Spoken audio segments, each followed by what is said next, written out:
Hi, everybody. Welcome, and thank you for joining us here at Massachusetts for Safe Technology. I am so honored to have you with us for our forum on our monthly Can't hear call anything. here that we do public education. And today we are honored to be working with building biologist Ken Gartner. What? And just a little bit of housekeeping. We'll go until 8 p.m. Eastern. And at the end of the presentation, we will open it up for questions and answers. We encourage you to pop your questions into the chat.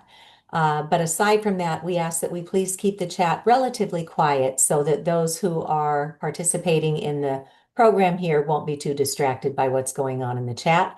But feel free to exchange contact information with somebody if you want to connect with others. And with that, I am going to begin a slideshow. And please know that, whoops, let me go back one more.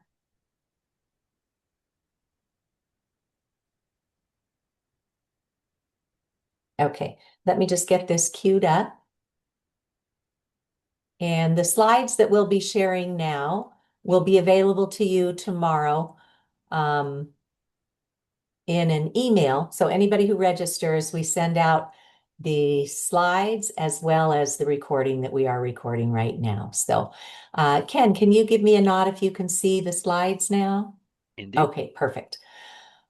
All right, so here we go. So that MTPW after my name just means that I had the privilege of earning a master's in technical and professional writing from Northeastern University. And I also earned a degree in communications there. And I was just so honored to be able to use this skill set for the work that we do here to help people how to use their technology safely. I knew nothing about wireless radiation, and in fact, I spent 8 years bringing it into my children's schools for the 21st century classroom, where we were hearing that our kids would need to have all this new technology to succeed in our world. So I jumped in and started doing fundraising for our local education foundation. And then one night at book group, an electrical engineer friend of mine tipped us off that there are indeed biological effects. So, not long after that, I heard that the American Academy of Environmental Medicine, these are the doctors who get the conundrum cases, they had put out a position statement to school superintendents saying, please don't let wireless technology into your schools. And I thought, wow, that's the second time I'm hearing about this. I wonder if there's any science. So that's where my investigation began. And I was stunned to discover there are literally thousands of peer-reviewed studies all over the world documenting extensive harm from wireless technology. And we'll go through the science with you today. So I opened the conversation with my schools, and it was not an easy conversation because in parallel, the industry was working very hard to push this technology in. And they even got in at the state level at the Massachusetts Department of Public Education and started embedding this technology in the curriculum. So when we start speaking up about it, it becomes a challenge to have this conversation because they've got a lot of sunk costs in this already. But when we started presenting the facts, Massachusetts, here at my schools in Ashland, we became the first public school district in the nation to adopt best practices for mobile devices. And as our little sign here says, turn off the devices when not in use so they don't sit there pulsating radiation all the time. Turn the Wi-Fi on, like the wireless access points, only when needed, and always place a mobile device on a solid surface, not on your lap. And we're going to walk you through how that came to be as well. So when I was a little kid and we'd be up staring at the television, I could hear my mother going, stand back from the TV, you're going to ruin your eyes. And well, like with most things, mom was right. The electric and magnetic fields coming right off the TV were strong enough to cause biological effects. And now we've added on this new layer with radio frequency microwave radiation from our wireless devices. So I then went and met with my state senator, Karen Spilka, who's now our Senate president here. And she put me in touch with an attorney in her office, and together we wrote a very simple bill that would bring the right minds together at the state level and figure out what to do about this. Now, we have had bills in Massachusetts to address wireless emissions since 2013, I believe, and we're still trying to get something passed into law. And we'll talk a little bit about that in a few minutes. And then in New Hampshire, we help them to pass the actual first law to do a true independent investigation into wireless technology.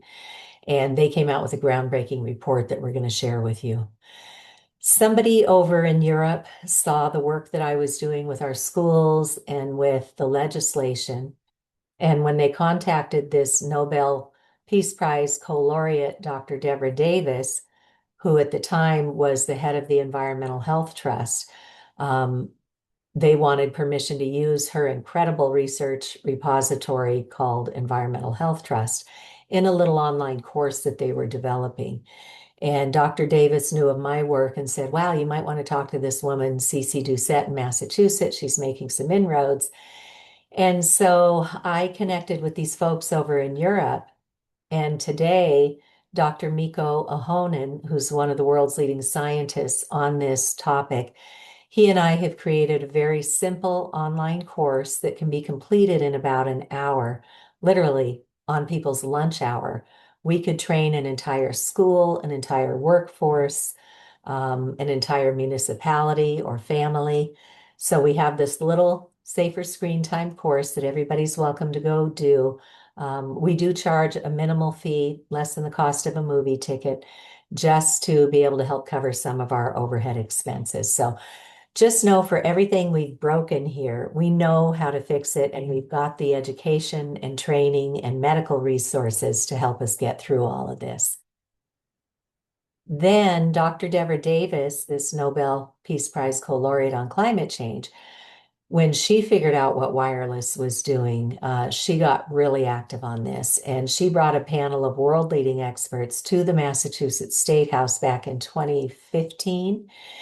And she came to ask for right to know legislation because she knew that we'd already made some inroads here. And she brought with her the retired president of Microsoft Canada, Frank Clegg. And I was just barely 2 years into my journey on this, and I had had nobody I could talk to about it. I was completely self-taught and investigating on my own. And here now I'm sitting at the State House at a forum with a captain of industry, right? Microsoft Canada. And he had done the investigation and came to tell us that our Federal Communications Commission's guidelines for public radiation exposure are not safe. Canada's equivalent Safety Code 6 are not safe. And we also had at that forum Dr. Sharma from India, whose job it is in the Indian government, or at the time was, to help set those public radiation exposure limits. And Dr. Sharma was able at that time to get a reduction in their public radiation exposure limits, at least on paper. And they were in the throes of trying to figure out how to get it brought down to the population level. So we had amazing resources there. And from there, I was able to connect with people all over the Commonwealth of Massachusetts, and we founded Massachusetts for Safe Technology. So I invite people to go peruse our website. It's not big and scary because we know once we ignite that amygdala, people are going to start marking the exits. So we always try to stay professional and calm and hopeful because there is much happening that gives us hope, and we want to be able to help people all along the way. Now, one of the gaps that we discovered we had is that a lot of people were developing what is today called electromagnetic radiation syndrome, or EMR syndrome. And there was no way to even get our doctors trained on how to recognize, diagnose, treat, and prevent this new modern day illness. So we're so very grateful that today we have had an international medical conference. And initially, there were 24.5 continuing medical education credits available. When that 2-year accreditation period ended, The executive director of the conference, Elizabeth Kelly, took the entire conference and all the videos, all the international doctors and scientists and attorneys and advocates and building biologists, and put them online at no cost. So you and your healthcare teams can now go get professionally trained, and you could put a 20-minute lecture on your calendar one day, put a half hour, an hour, so it can be digestible. But please know the training is there and available right now. And I was honored to speak at that EMF medical conference on state and local policy. The other bullet that I just ran through there was a panel that we did at the National Institutes of Health back in 2018. And I was so honored to be asked to co-chair this technology panel for the Health in Buildings Roundtable Conference. And we were there educating, perhaps for the first time for many in our government agencies, in hospitals, um, in all sorts of, green certifying groups like LEEDs. So we were limited to about 8 to 10 minutes each in our talks. And we brought in experts again to speak there. So if you want something quick and highly credible at the NIH, you can go and look at those talks as well. So that's my pathway into learning about today's wireless radiation. And I just want to talk you through a little bit of the acronyms or the alphabet soup. So what we're talking about here is man-made electromagnetic radiation. Sometimes they're called electromagnetic fields. Sometimes it's called microwave radiation or radio frequency radiation. But in general, we're all talking about these man-made emissions that come out of today's wireless technology. So, with that, I would now like to introduce you to our wonderful co-host, Ken Gartner. And Ken is a certified building biologist. He's an electrical engineer who studied at the Massachusetts Institute of Technology and had a great career, and then went into semi-retirement. He and his sweetheart built their dream house, and we will let our friend Ken take it from here, and he can tell you a bit more about what happened when they built their dream house. So, Ken, go ahead and tell us your background, and then I will come back and do some general education, and then Ken is going to take it from there and do some real deep dive into what's happening with the smart meters. All right, thanks, Cece. As Cece mentioned, I've been in Massachusetts for decades, working in the computer industry, various capacities. Semi-retired, built a dream house. My sweetheart got very ill and came down with electromagnetic radiation syndrome, which also used to be called electrohypersensitivity. Um, It was a product of the built environment. We did have a smart meter. There was a mold issue prior to coming into the house. There were a lot of precursors that we now know, but didn't know at the time. So the journey, as we all are on the journey, as Cece mentioned her journey, my journey has been shorter but more intense because we're living it. We're living a life where a person is essentially housebound for 7 years and dealing with the fact that a sanctuary area exists, no cell phones or Wi-Fi are ever allowed in the house, and eternal vigilance and trying to improve her health.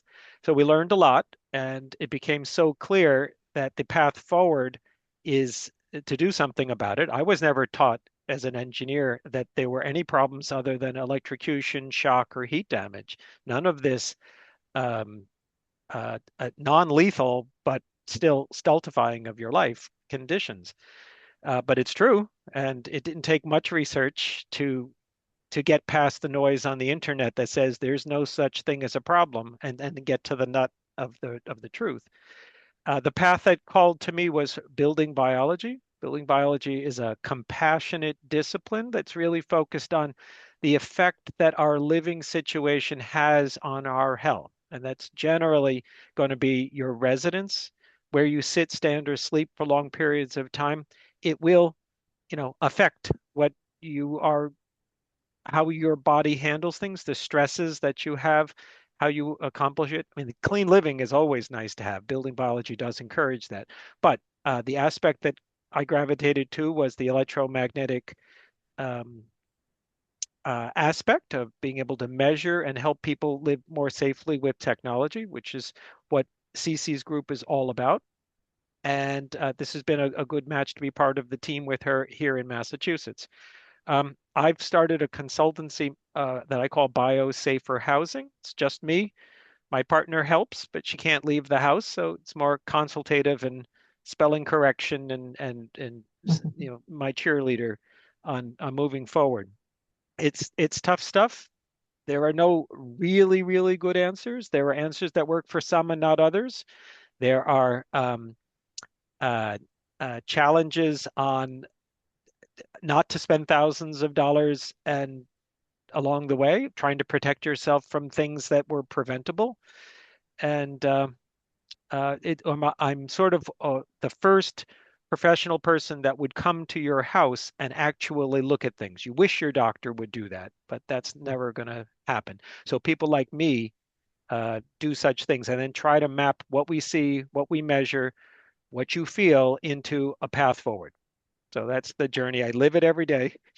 And I help Mhm. Cece once a month with these presentations about smart meters in particular. And I am so grateful, Ken, that we have you here. I will go ahead and take back the screen here, and we'll go through my slides, and then we'll go with Ken a little bit more. And then for those who join late, we will do a live Q&A at the end, and we'll aim to wrap up by about 8 p.m. Eastern. So thank you. Thank you for joining us. And Ken, thank you for that wonderful background on your travels into this world here. Okay, so we're going to take a look at the legal fine print and give you a demonstration of what this invisible toxin looks like. We're going to explain a little bit about what are these man-made radio frequencies. We'll take you through the long-term and the short-term scientific findings. My big head scratcher, which was, why don't we know about this? And we'll take a look at the things that we do have control over, our own personal exposure sources, and then we'll talk about solutions that we can deploy to have technology to stay connected, but also protected. And then Ken is going to do a deeper dive for us into the smart meters. And once again, we'll talk about solutions for where we go from here, and then we'll open it up for questions and answers. All right. So for anybody with us today who has an iPhone, I invite you to take that out right now and go into settings. I'm going to walk you through the legal fine print that has covered the industry's backside for as long as we've had these devices.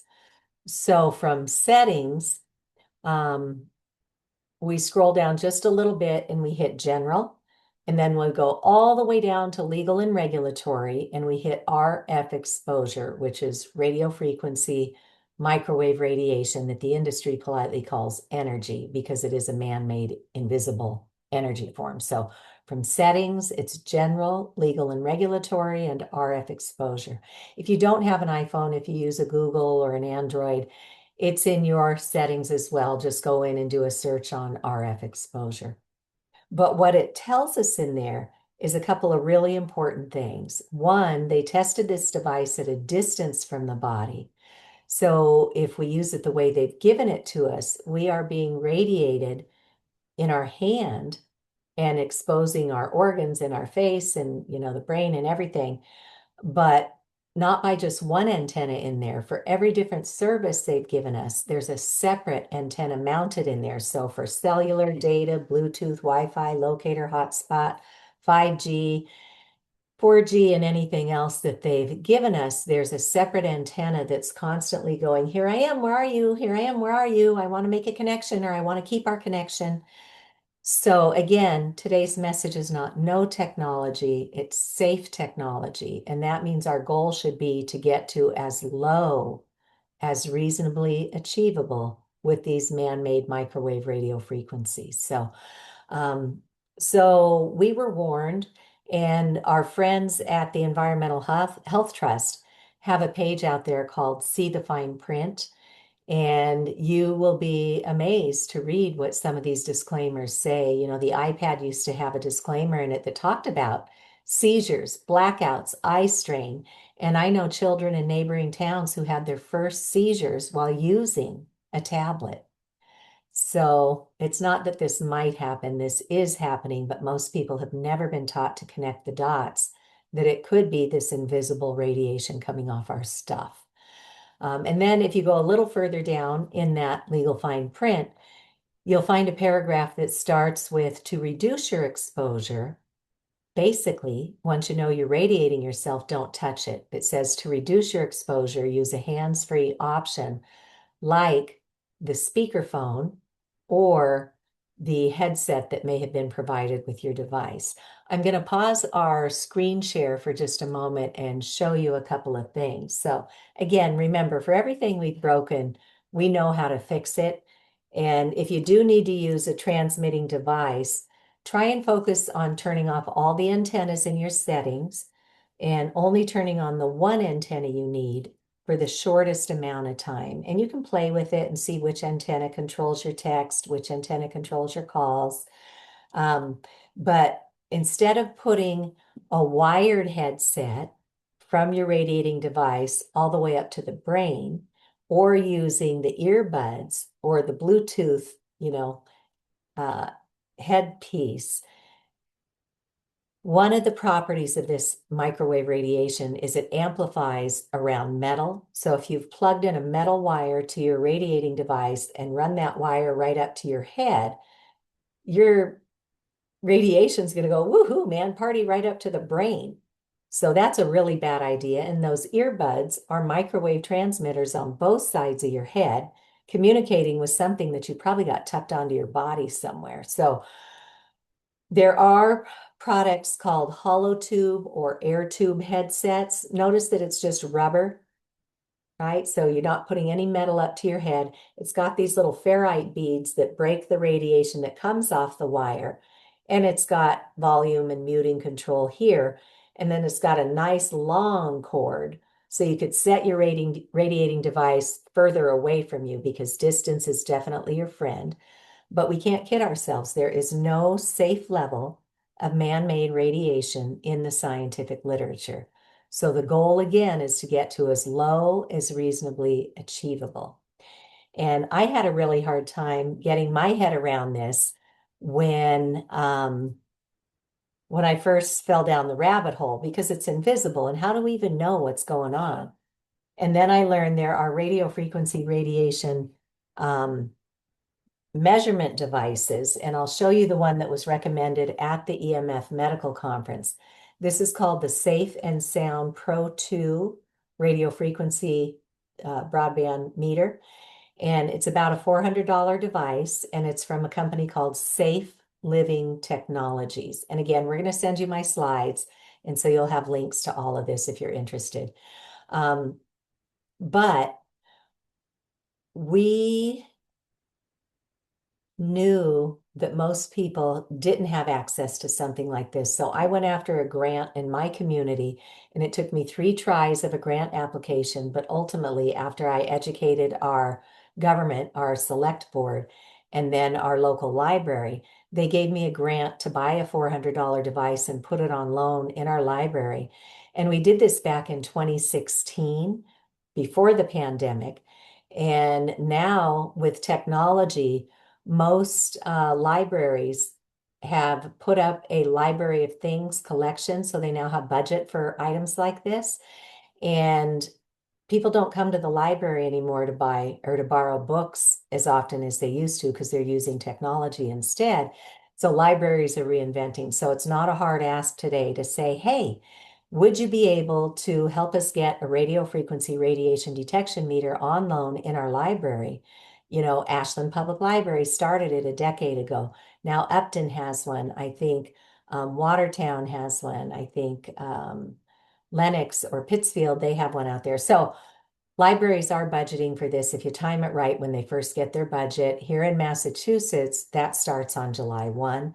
The Environmental Health Trust, who I mentioned earlier with Dr. Deborah Davis, they have a little grant fund, and if your library can't afford the full cost, reach out and I'll give you the link in my slides, but reach out and they can help get you a very steep discount for your library, but your librarian has to be the one to contact them. So, what does this device do? As it powers up, we see all the lights, and now when it lands, you see mine is primarily green. Sometimes it pops into yellow.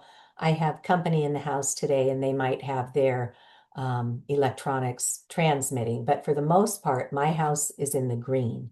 And I'm usually down at like a 3 or a 4. And in the scientific literature, they want us to be at 10 or less in our sleeping areas to stay in that green. And so I've worked really hard to make my home a sleep sanctuary so our bodies can cell repair and regenerate at night. So I'm going to take my cell phone out of airplane mode, and all those antennas are coming back online here. So the Bluetooth, the Wi-Fi, the locator, and the hotspot. And notice how we're in the flashing red now. That is a really unhealthy amount of electropollution that I just exposed myself to. So you can see it popping up and around. That's each of those antennas sending that signal back and forth to make or maintain that handshake. So I'm going to go back into airplane mode, and it will dissipate after a few seconds. So we were under 10 before I turned my cell phone on. And for those who play with the numbers, the unit of measurement is something called a microwatt per square meter. And that is where we want to be at 10 or less microwatts. When I turned on just that one cell phone for just a few seconds, we went from maybe 3 or 4 to 1,330,000. 1 million, and we want to be at 10 or less. So imagine what that's like in our children's schools today, where we have got all of these emissions coming out like a pebble in a pond, overlapping and penetrating our children and our teachers with microwaves, let alone what we're doing here in our own homes and in our offices and in our towns. So we'll keep talking about solutions, but I'll go back and reestablish my screen share here.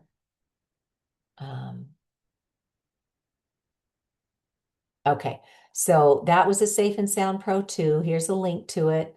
And here's the grant fund if you want to get your library to get one of these into circulation. And feel free to reach out. I have some other resources I can share with you for that. So, what is wireless radiation and why should we even care about it?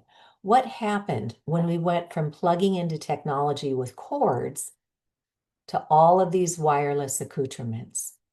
Well, let's look at it in terms of the electromagnetic fields that the Earth pulses naturally. So there was a scientist named Dr. Schumann who figured out that every 7.83 seconds, this beautiful healing energy pulses electrons from the Earth to every living thing on the planet to help synchronize our own bioelectrical systems.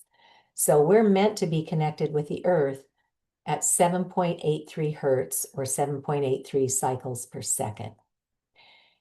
And when we got so fancy with our man-made technology, we started putting out products and infrastructure that are pulsating at the megahertz range, which means 1 million times per second, we are getting pulsated with microwaves. And now with 5G and beyond, fifth generation, and the Internet of Things, they are pushing us into this gigahertz range, which is literally 1 billion times per second. We are getting jackhammered with this spiked erratic pulsation of microwaves that's carrying a signal and then all this data on top of it in different files. So we have kind of outdone ourselves here.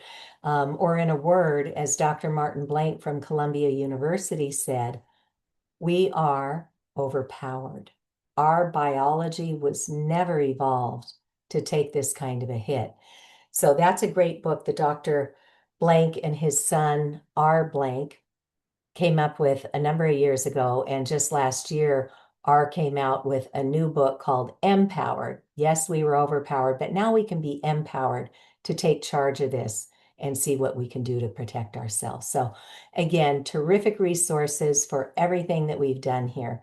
And again, if we look at the electromagnetic spectrum, this measures the wavelengths and how often or the frequency at which they come at us. So what we're talking primarily about today is this microwave spectrum. So we started out with radio antennas, radio towers, and unless you were really close or right under those, we could pretty much adjust our bodies to those because they weren't this digital spiked erratic pulsation. It was a continuous sine wave carrying those radio signals. Once we started adding on the digital pulsations, that's where we got into some trouble. So it's the cell towers, the cell phones, the utility smart meters, everything Wi-Fi or Bluetooth, microwave ovens, satellites now. And, the sun is over here. And some people come back and say, yeah, well, the sun has its own electromagnetic field, so it must be fine, right? But when we stop and think about that, we would never leave ourselves or our children exposed to the sun 24 hours a day. We don't even expose our pollinators. They need the cover of darkness at night, and we do too. So our bodies can cell repair and regenerate. So that's what this wireless radiation is. And now let's look at what the science is telling us. First, we're going to look at these long-term effects. And for many years, the industry spun it that, oh, there's no mechanism of harm identified in the science. So let's just keep doing what we're doing. Well, now we know of multiple mechanisms of harm, not the least of which is cancers. So this study right here from our government at the National Institutes of Environmental Health Sciences, or the NIH, they have the National Toxicology Program, which has been regarded as the world's leading toxics researchers, one of the world's leading groups. And back about 2 decades ago, they received information at the Food and Drug Administration that there looks to be biological effects. And so the Food and Drug Administration ordered the National Toxicology Program to investigate. And so for 20 years, they did. And back in the day, 2G or second generation and 3G, third generation technology was the technology of the day.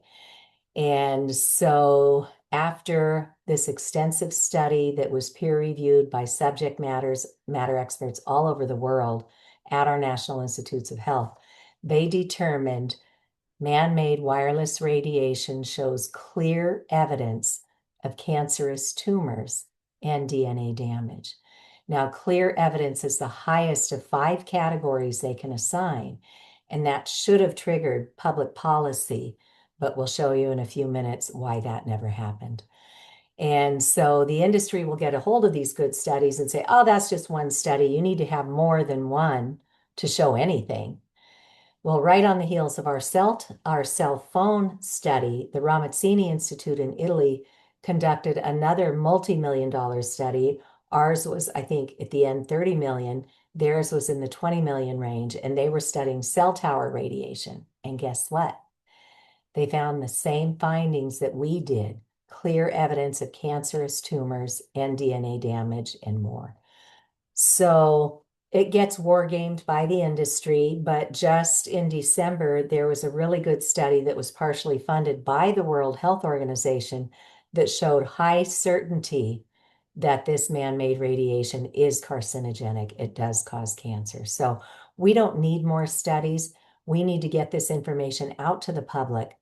And that's why we do these webinars every month so we can educate you, and then you can share it with your circles of influence. So DNA damage, that's our roadmap to grow a proper anything from a fetus to a child, to a pollinator, to a tree or any biome or bacteria out there. It was the infertility studies that got me on my feet when I started reading the sperm studies, and they had taken male human sperm and exposed it to, say, a laptop with the antennas radiating. And again, it changed the DNA. It slowed the motility of the sperm, and it caused far fewer sperm to be viable. Programmed cell death, apoptosis are terms that our doctors will use, but it was killing off the sperm in just 4 hours of exposure. And I had just sent my oldest up to college with her MacBook. My youngest had just gone into high school, so we got her a laptop, thinking it would give her a leg up in high school, and where were both my daughters using it, but right on top of their reproductive organs. So when I started reading that peer-reviewed science, I went, you've got to be kidding me. So that was when I found my voice on this subject. And then neurotoxicity, even pre-pandemic, we were at epidemic levels of anxiety, depression. We were seeing suicidal ideation among adults and children like we had never seen before. So we now know that this radio frequency radiation hits the same receptors in the central nervous system as drugs, alcohol, tobacco, pornography, gambling. When people say, God, I'm so addicted to my devices, or you try and separate a child from their technology and they lose their little minds, we don't use that term addiction lightly. It is biologically addictive, let alone all of the apps that are being written to keep you hooked in with excessive screen time. So, with attention deficit and attention deficit hyperactivity disorder, Dr. Hugh Taylor heads up OBGYN at Yale Medical. And Dr. Taylor has done some of these rodent studies where they expose the pregnant mice to man-made radio frequency from a cell phone for like 9 hours a day, off and on, 10 minutes. And what they discovered is after those pups were born, those mice started bouncing off the walls, much like a child exhibiting attention deficit hyperactivity disorder symptoms. So, Dr. Hugh Taylor has worked with leading scientists and doctors, and he has the Baby Safe Project. So, feel free to go out to the Baby Safe Project. They've got a beautiful 3-minute video that is meant for new parents or expecting parents to help them understand. Here's some encouragement that you can access technology, but in a much safer way for you and the baby. Dr. Martha Herbert founded the Autism Lab at Massachusetts General Hospital. She was a Harvard pediatric neurologist, and she's now retired, but still working very hard on this issue. And she documented that the families in her care with members who are on the autism spectrum have many symptoms that we can attribute to these microwave radiation exposures. And she talks about the toxic load where we may get to a tipping point with everything in the environment that we're having to deal with. And then we hit that domino effect where we start going downstream pretty quickly.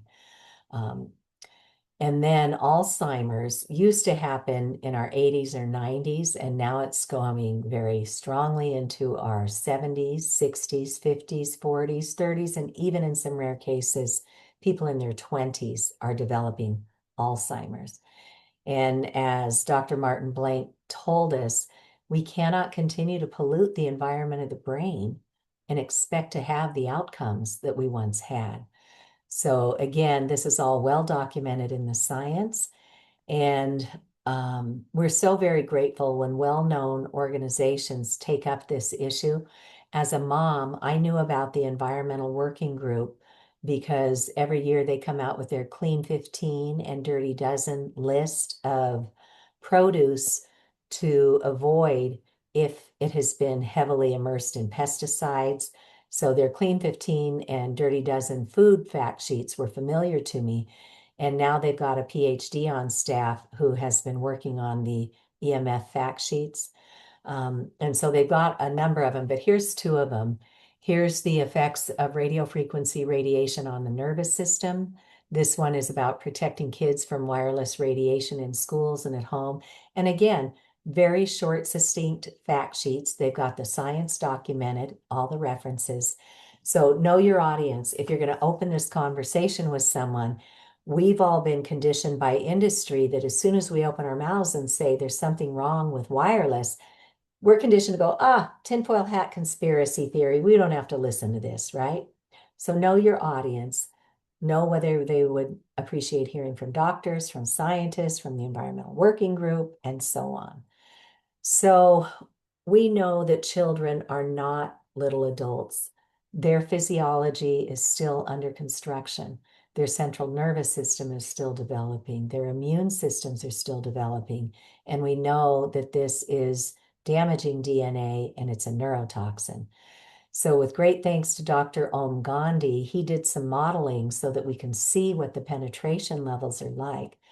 You and I, with our fully formed skulls and our fully formed brain, we've got a little bit of a protective barrier here. These head models are turned sideways, so the little yellow dot is the ear.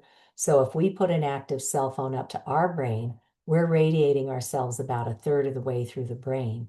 A child's skull is not fully formed, it's thinner, and their brain has a higher water content, and therefore the radiation is much more active with the water conductivity. And so on a 10-year-old child, that cell phone up to the head is penetrating the radiation through about 2/3 of that head. And on a 5-year-old child, it's microwaving almost the entire skull, so the entire brain. So we need to step up our game here. And but we're going to talk about what's going on in public policy in the courts, but that's not going to save us anytime soon. So we have to get educated and then do what we can, again, in our own homes and in our circles of influence. In the short term, some of you may recognize some of these symptoms from electromagnetic radiation syndrome. Please know that the Americans with Disabilities Act, the ADA, has long since recognized for more than 2 decades that electromagnetic syndrome is real. And they even offer accommodations for the workplace. So we're not making this stuff up. This has existed, but it has not reached the public. So many people don't sleep right anymore, right? So when we talk about mechanisms of harm, we know about cancers, we know about infertility, we know about neurotoxicity, and now we also know about insomnia. So in the wee hours of darkness, the pineal gland in the brain is meant to release melatonin. Melatonin goes in and regulates our sleep, and it also helps to escort toxins out of the body and clean them out through the bloodstream so we can eliminate them. Well, what the science is showing is that our brain cannot differentiate between natural daylight and this invisible light energy form of radio frequency. So the brain's over there going, hey, when's it going to get dark so I can release the melatonin? Because it sees it pulsing all night long until we learn to create this sleep sanctuary. And then headaches, stabbing, searing headaches, migraines, nosebleeds or ear bleeds, chronic fatigue, pain from unidentified sources.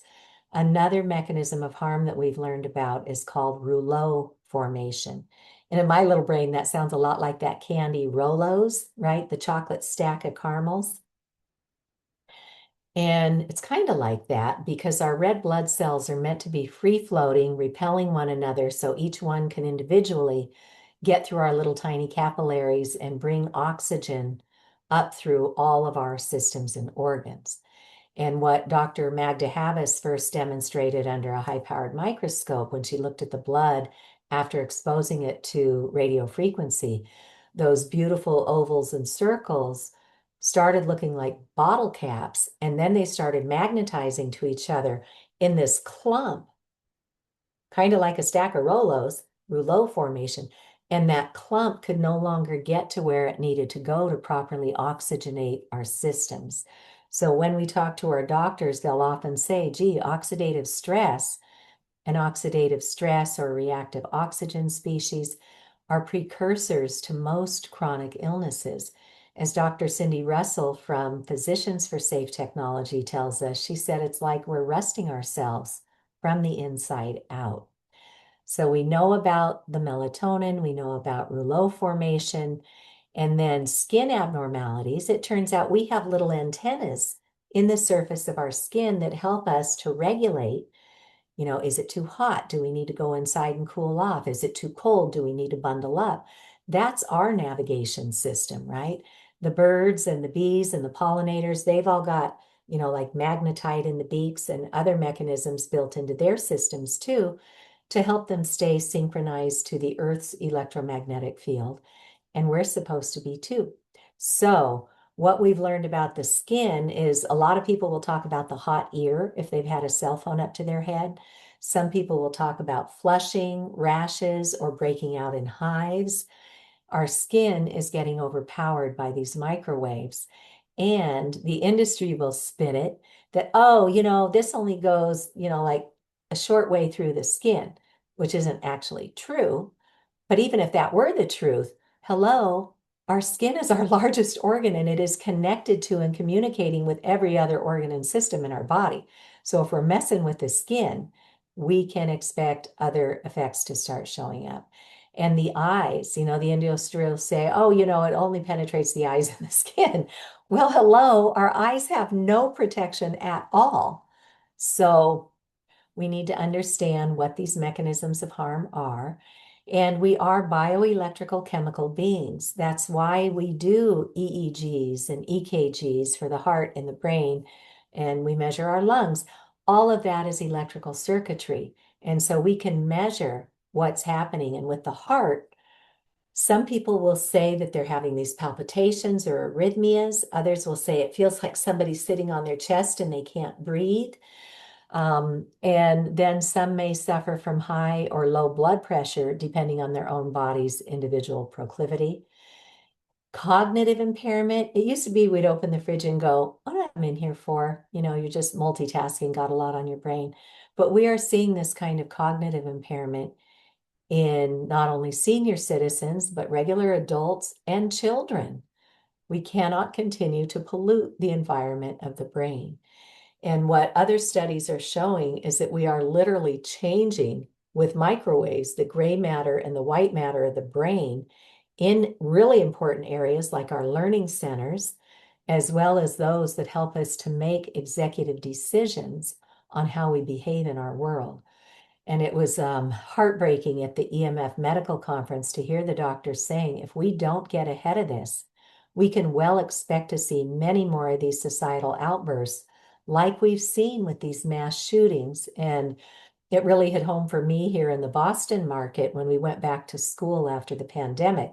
We had given every child a wireless tablet to access their education with no safety information.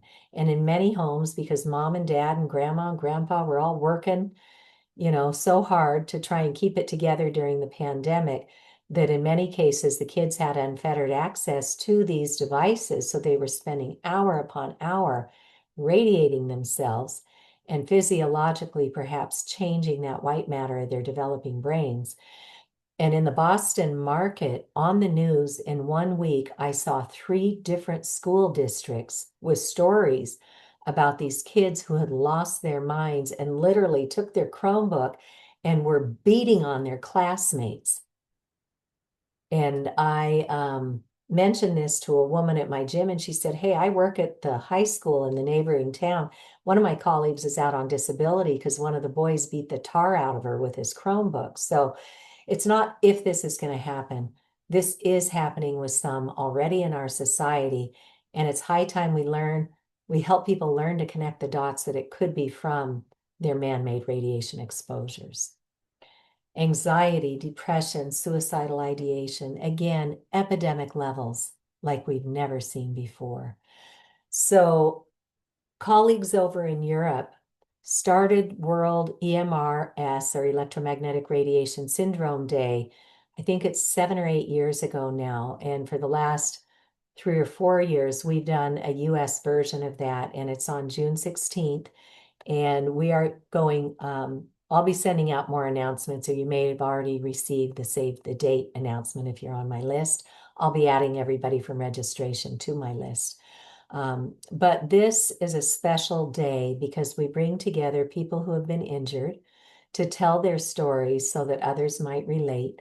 And we also bring in experts from the medical field, from the legal field, from building biology and so forth, so that we can know that people are working on everybody's behalf, because nobody should be alone going through this. But it's really something to hear people tell, like Ken told his story with he and his sweetheart discovering just how toxic their house had become and how sick she got. So Feel free to join us on June 16th at 7 p.m., and you'll be hearing more about that in the days to come. So my big head scratcher was, if this is as bad as I could find out just by going out and looking for the peer-reviewed science, why don't we know about this? And surely somebody up above has got to have our backs on it, right? So I fell down the rabbit hole in 2012. In 2015, Harvard Law School Center for Ethics came out with this incredible free online 59-page report called Captured Agency: How the Federal Communications Commission is dominated by the industries it presumably regulates. And notice that they put a revolving door as their graphic on the cover of this report.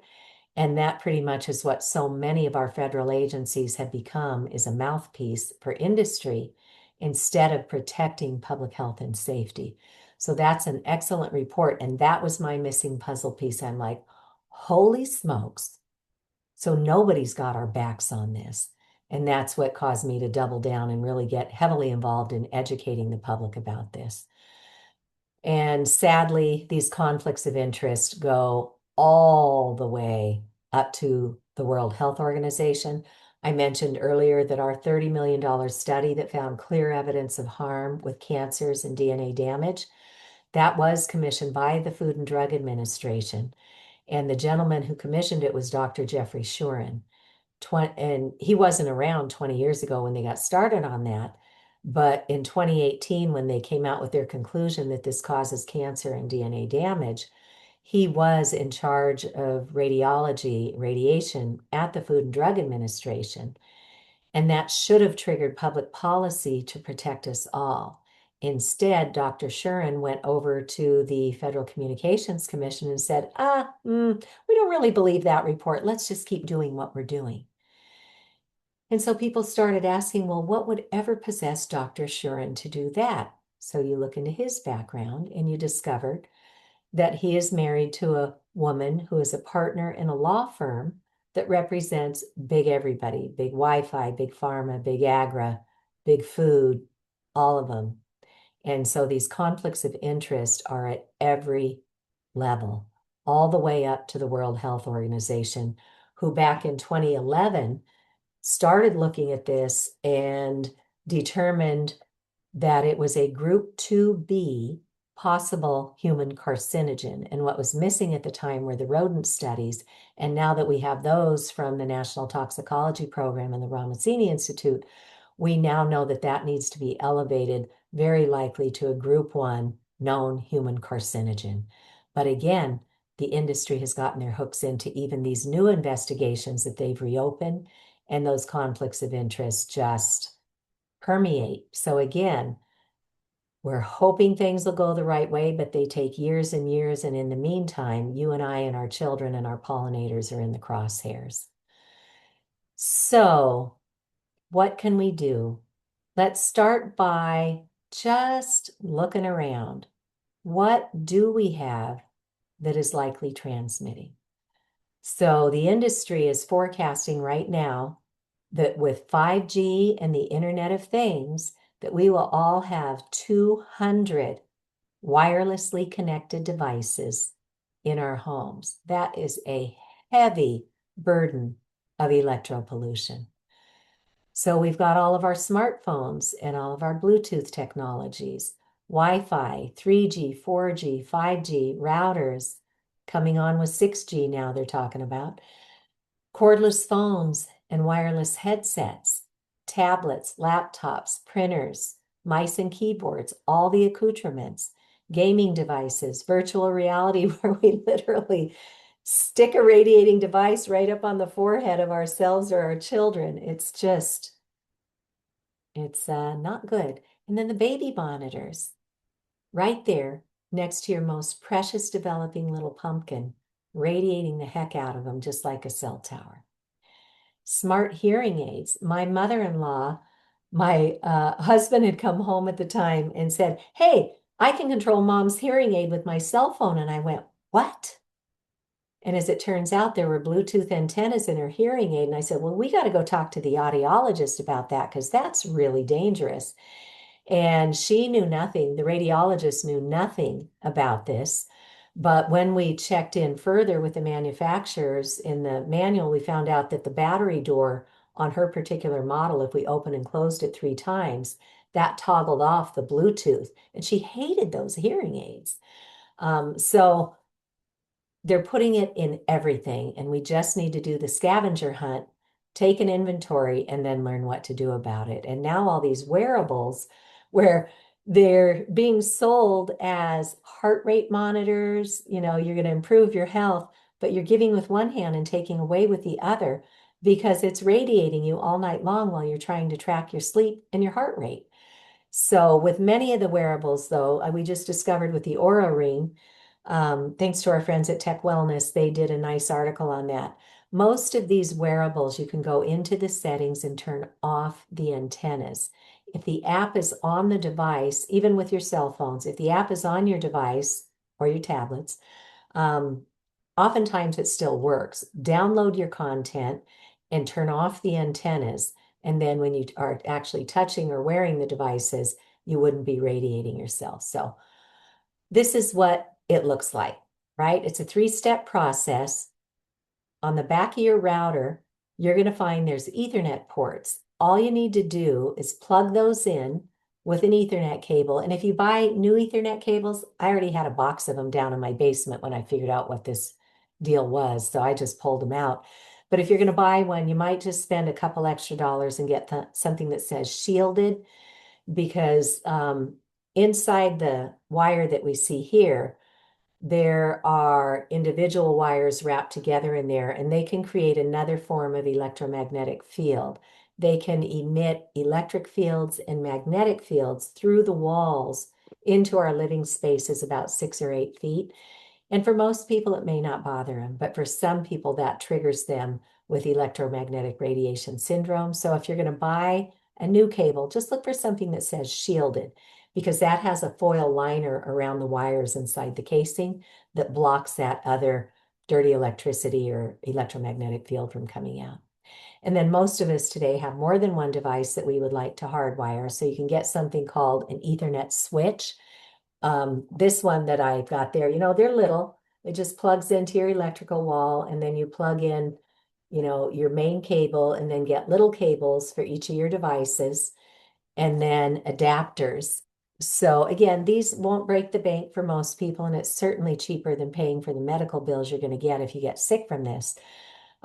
So a big cable to a switch to little cables, and then just look and see what adapters or dongles you need for your individual devices, and then plug it all in together.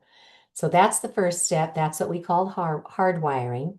The second step is to go into each device and turn off the antennas.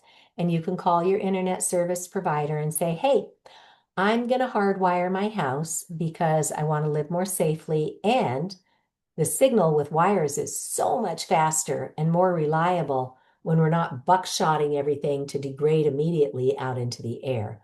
And from a data security and privacy perspective, you're not buckshotting your data out into the air for some hacker to snag onto and learn when you're going to be home, when you're going to be gone. They'll know your patterns. So hardwiring beats wireless hands down on everything except the convenience that they've sold us on. But once you know what all these risks are, most people say, meh, I can deal without the convenience and just get to as low as reasonably achievable when I'm on the go. But when I'm stationary, always choose a hardwired connection. So plug it in. And then the third step is to measure, because with 5G and the Internet of Things, they're putting these antennas and multiple antennas into just about every electronic thing we can buy today. So please know that the industry talked many of our towns out of maintaining the landlines, but if you can still get a landline, that's your safest bet. We've kept ours. It's probably only another $20 a month or so.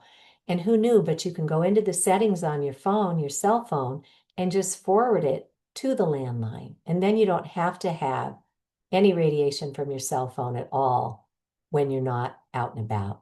Okay. So hardwire, turn off the antennas, and then be sure to measure.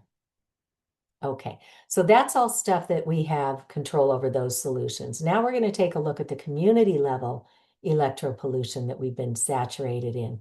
These big cell towers started in industrial parks years ago, 300 feet up in the air, far away from our neighborhoods, our schools, our medical facilities, our houses of worship, our recreation fields. They were put out in industrial parks. And then they started encroaching. Now we see the big antennas mounted up on buildings. We see them hiding behind facades. We see them getting put up in church steeples. And then they started rolling out 5G with these new small cells that might look like some of these photos here.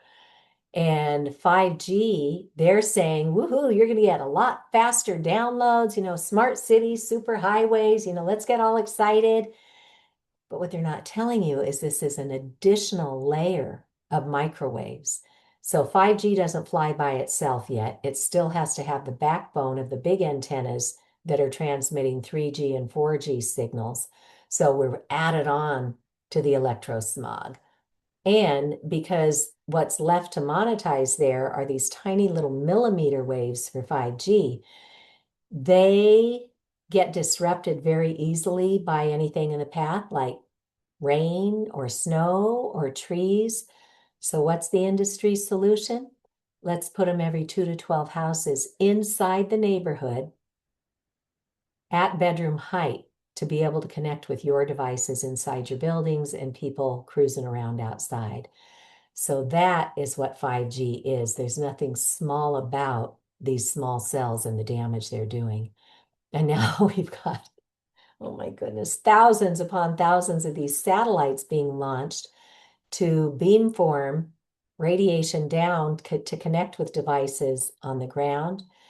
And then in our buildings, in our schools, our offices, our municipal buildings, they put these wireless access points on the ceiling.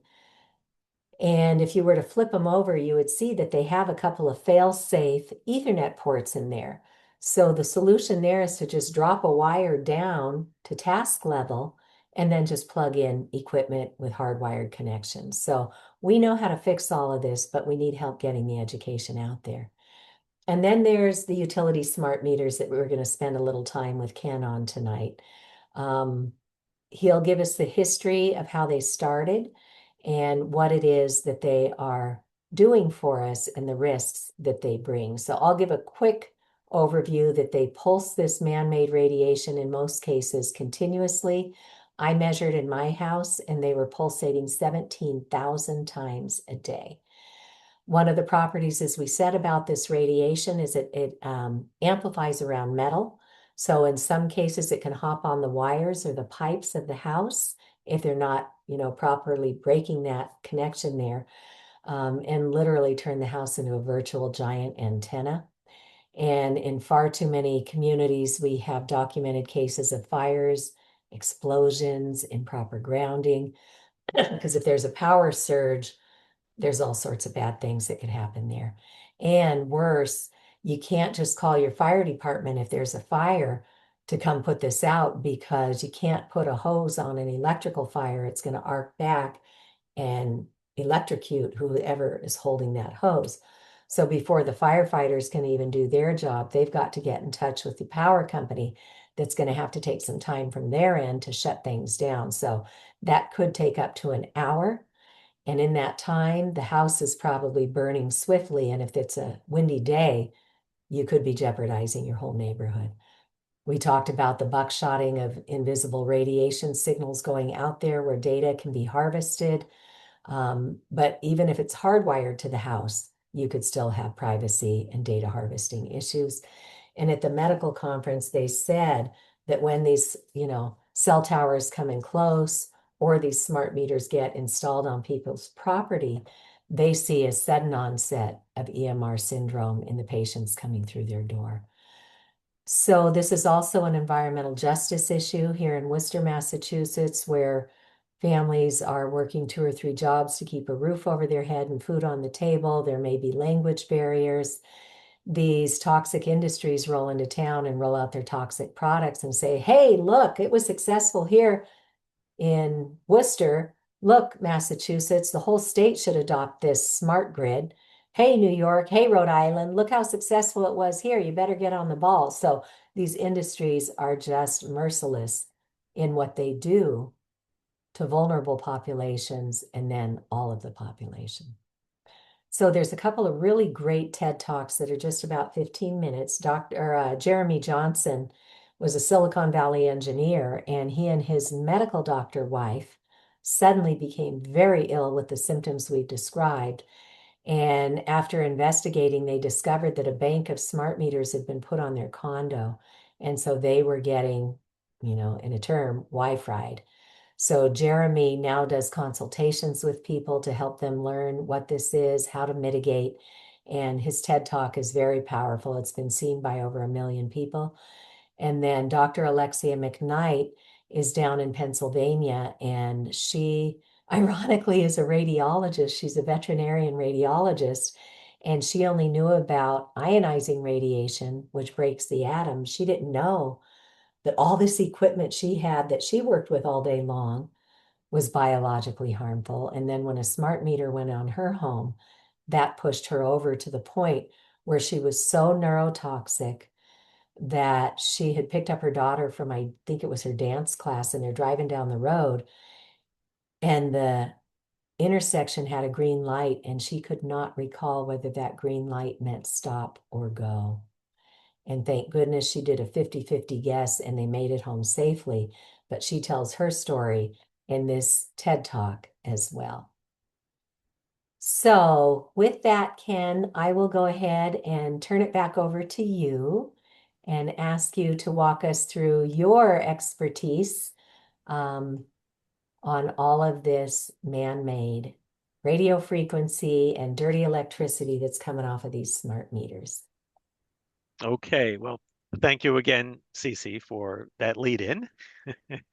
But we have arrived at the smart meter part of the presentation. Um, so originally and for decades, our utility measurement was done with purely analog meters. The electric meters had spinning wheels and little dials, similar for gas, similar for water. It required a meter reader, but it was safe. We never thought about it, never cared, that never imagined 20, 30, 40 years later we'd be talking about this in such earnestness. But a great innovation occurred along the way, this electromechanical, which took the analog and added a little board. Usually the board had a battery, just it was just an add-on that would listen, and only when the meter reader truck went in the vicinity of your neighborhood would it then upload the information, which is how many of the resources, how much gas or electricity did you use. So it was off most of the time, sort of listening. The truck would go by a couple times a week, it'd all be good. Um, so the next one was a more sophisticated arrangement. We call it a mesh. And this is where these devices are now broadcasting and eliminating the need for a meter reader. So instead of a person having to come to your house and possibly inside your house, these emanate all the time, and one meter listens to what the other meter produces and just forwards it along in this sophisticated arrangement. But it blathers, as Cece said, thousands of times per day. Um, and you could fire the meter readers, which that's one of the benefits that the utility will cite: cost savings. Um, but what has happened now, and it's pressing because in Massachusetts and in New York, the millions of meters are going to be upgraded in this year and the beginning of next year. So it's called AMI, the Advanced Metering Infrastructure, aka smart meters. Some of the other ones have interesting properties, and they're not technically smart meters, but for the purposes of this presentation, we call them all broadcasting smart meters. These are the real ones. These are bidirectional, which means that not only do they provide your information to the to the utility, but the utility can send commands down, such as shut off the meter because of lack of payment, neighborhood rolling blackouts, whatever would be a useful and interesting thing. I'm sure hackers are all keen on these capabilities. There is more encryption and so on, but we don't need any meter readers, and we get the benefit, the purported benefits of a smart grid.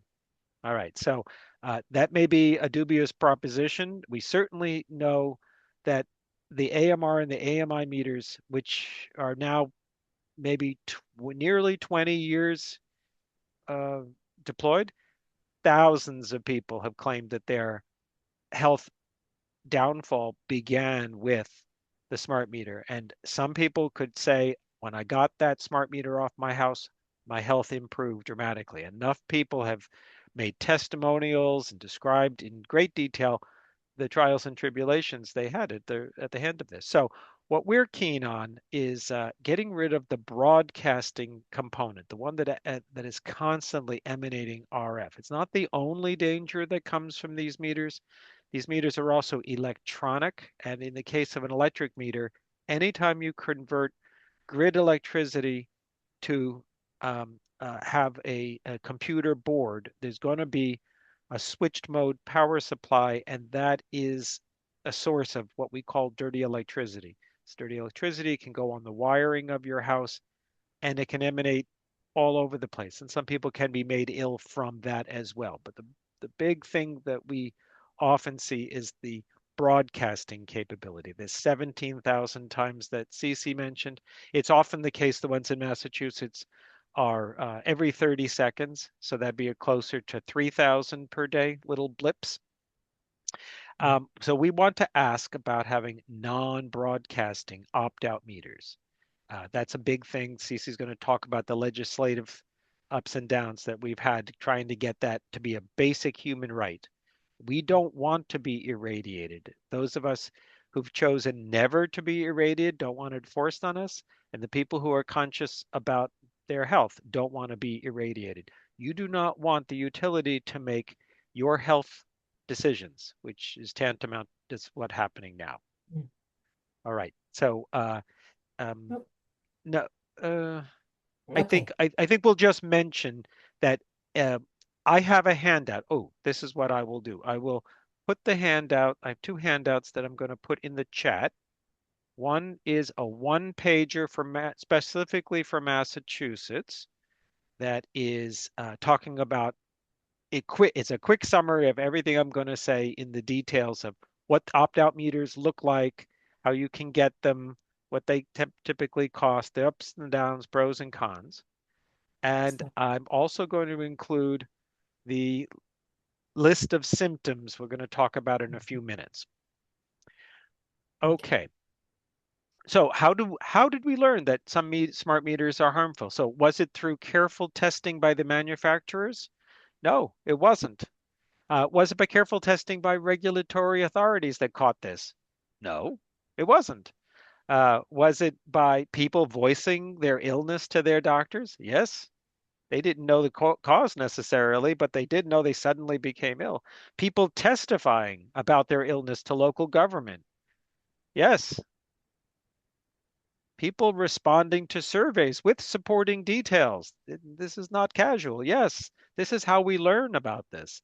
And researchers identifying harmful aspects that may be in some meters. And yes, again, that we learned it not from the people who promulgate it, not from the people who mandate or manufacture it, but by the people who experience it. There's a very big disconnect. We have to believe they're not willfully trying to hurt people, but their actions do hurt people, and they know, and they don't care because it's been 15 plus years, and your fiduciary responsibility is to know whether you're harming the public. They know. They just know they can get away with it. So we're going to take a look here on this diagram of what smart meter pulsations look like. Um, all of the smart meter, all the metering technologies, gas, electric, and water, all use an unlicensed frequency between 902 and 928 megahertz. This is available for anyone to use for their products. It doesn't require special licensing from the FCC, so that's why it's in use. So when I go to somebody's house and do some measurement, I'll take a tool like this. This is a spectrum analyzer, and the spectrum analyzer is running for a while and it's capturing energy pulses. This is a busy diagram. I'm just going to hit the highlights here. Um, that we have uh, in the bottom, I'm showing blue historical information about the most recent few 10 less 10 seconds. Every time we see one of these little white hyphens, it indicates the part of a smart meter transmission that I picked up. So it may be local in this house. It may be a neighbor's house. So there's this notion of strength. The strength can be darker in color if it's closer. So I can usually tell if it's coming from the current house or it's coming from a distant house. Here, this isn't a very busy neighborhood, but in 10 seconds, I'm already seeing 4, 5, 6 pulses in 10 seconds. And this is going all the time. These people are experiencing. This is in someone's bedroom. So in the middle part of this graph, we see some magenta lines that look like a mountain range. The magenta lines are the strongest signal that I've received in the last minute. And the green line, the green, which is fairly straight going across the middle tier, that's the lowest signal, sort of the background. So what happens is it's quiet, quiet, quiet, and then it shoots up, and this holds on to it in magenta for the signal. Now, the way that we look, the strength difference, these uh, horizontal lines each represent a factor of 10. So 10, 100, 1,000, 10,000 times stronger. So when I compare, see there's a number 1 at the top of the magenta right there. That's at about minus 70 dB. The green is about minus 120. That's 50 dB difference. That's 10 with 5 zeros. It's 10 to the fifth. So we're like 100,000 times more powerful than the background. These little pulses. So they're tiny, and if you talk to the industry, they will say they're insignificant. They're so tiny, and they happen once in a while. What's your big deal? They add up to maybe 2 minutes a day. It's a big deal. Your biology gets these pulses. You can think of it this way. Suppose someone in your neighborhood thought it'd be a joke and rang your doorbell once every 30 seconds and ran away. How many of those would it take before you're calling the authorities and want something done? It wouldn't take a whole day or 2 days or 3 days. You'd be popping a gasket, really upset with this day and night. This is what's happening with the smart meters. It's small. One pulse won't get you, but it will in volume. For some people's biology, much worse than others. And we don't know who's got the genetic lottery, as Cece mentioned. All right, in one of the handouts is a list of smart meter symptoms. I read almost 500 different testimonials, and I pulled out the top 20 most frequently and marked them here.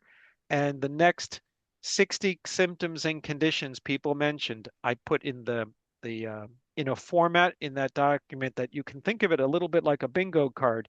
You can keep track of the symptoms you're experiencing in your house, which might be none, it might be sun.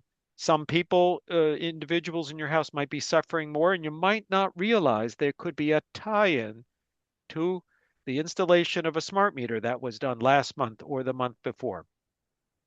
And we'll go through these quickly, some of which Cece had, but not all of them. So blood pressure deregulation, whether it's elevated or low, it's dysregulated. That's the important part. Heart palpitations, heart racing, waking up in the middle of the night with your heart racing, that's heart racing. Ear ringing, buzzing, sometimes called tinnitus, eye pain or vision issues, blurry vision, cataracts, nauseation, vomiting, fatigue, exhaustion, stress, just general anxiety and agitation, irritability and bickering between people. If you're noticing these things in your household, it's a sign. There's some stressor, and EMFs are a stressor, and smart meters are more of a stressor than almost anything else we find. We do not know the reason why They are. They are not necessarily stronger, but their activity, maybe it's because we get whiplash going 100,000 times stronger twice a minute. We anticipate it at a regular rhythm. Don't know. Not enough scientists have looked. None of the manufacturers have. But continuing on the list, the insomnia and the sleeplessness. If you don't sleep, you don't heal. So it doesn't matter what, if that is the only symptom you have, it's still a serious symptom. Nothing good will happen from chronic lack of sleep.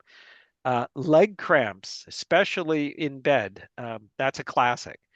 Brain fog, lack of concentration, dizziness, disorientation, vertigo. These are not exclusive to smart meters, but the people who were testifying were talking about smart meters as driving this. Often, once you've become electrically sensitive, you get these symptoms from other things as well.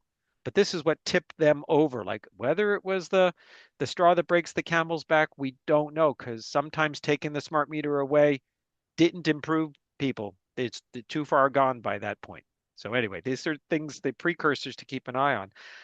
Head pressure, just miscellaneous head pressure, piercing pain like an axe in the top of your head, headaches and migraine, sorry, no migration, nerve damage, shooting pain on your limbs, numbness in the hands and feet, short-term memory loss, respiratory problems, which you wouldn't think of as being related to electromagnetics, but where all the parts are tied together. And then tingling, burning, itching skin. Some people have these itching or welts that show up. All can be. So what is happening here? So a lot of these are in Massachusetts. All of them by default will emanate these microwave radiation. There are some alternative ways that can be done. Those aren't present in Massachusetts. So everything is connected on various kinds of grids. And it can go a few times, but generally it's thousands of times per day. There is dirty electricity everywhere. There is an electronic computer board. It just if it's connected to the power, it has the conversion process always generates dirty electricity. To clean it up requires real engineering and real money, and people who are saving nickels and dimes are not going to do that. They just don't. Um, we find that sometimes there is electrical energies, the signal itself is impressed on the household.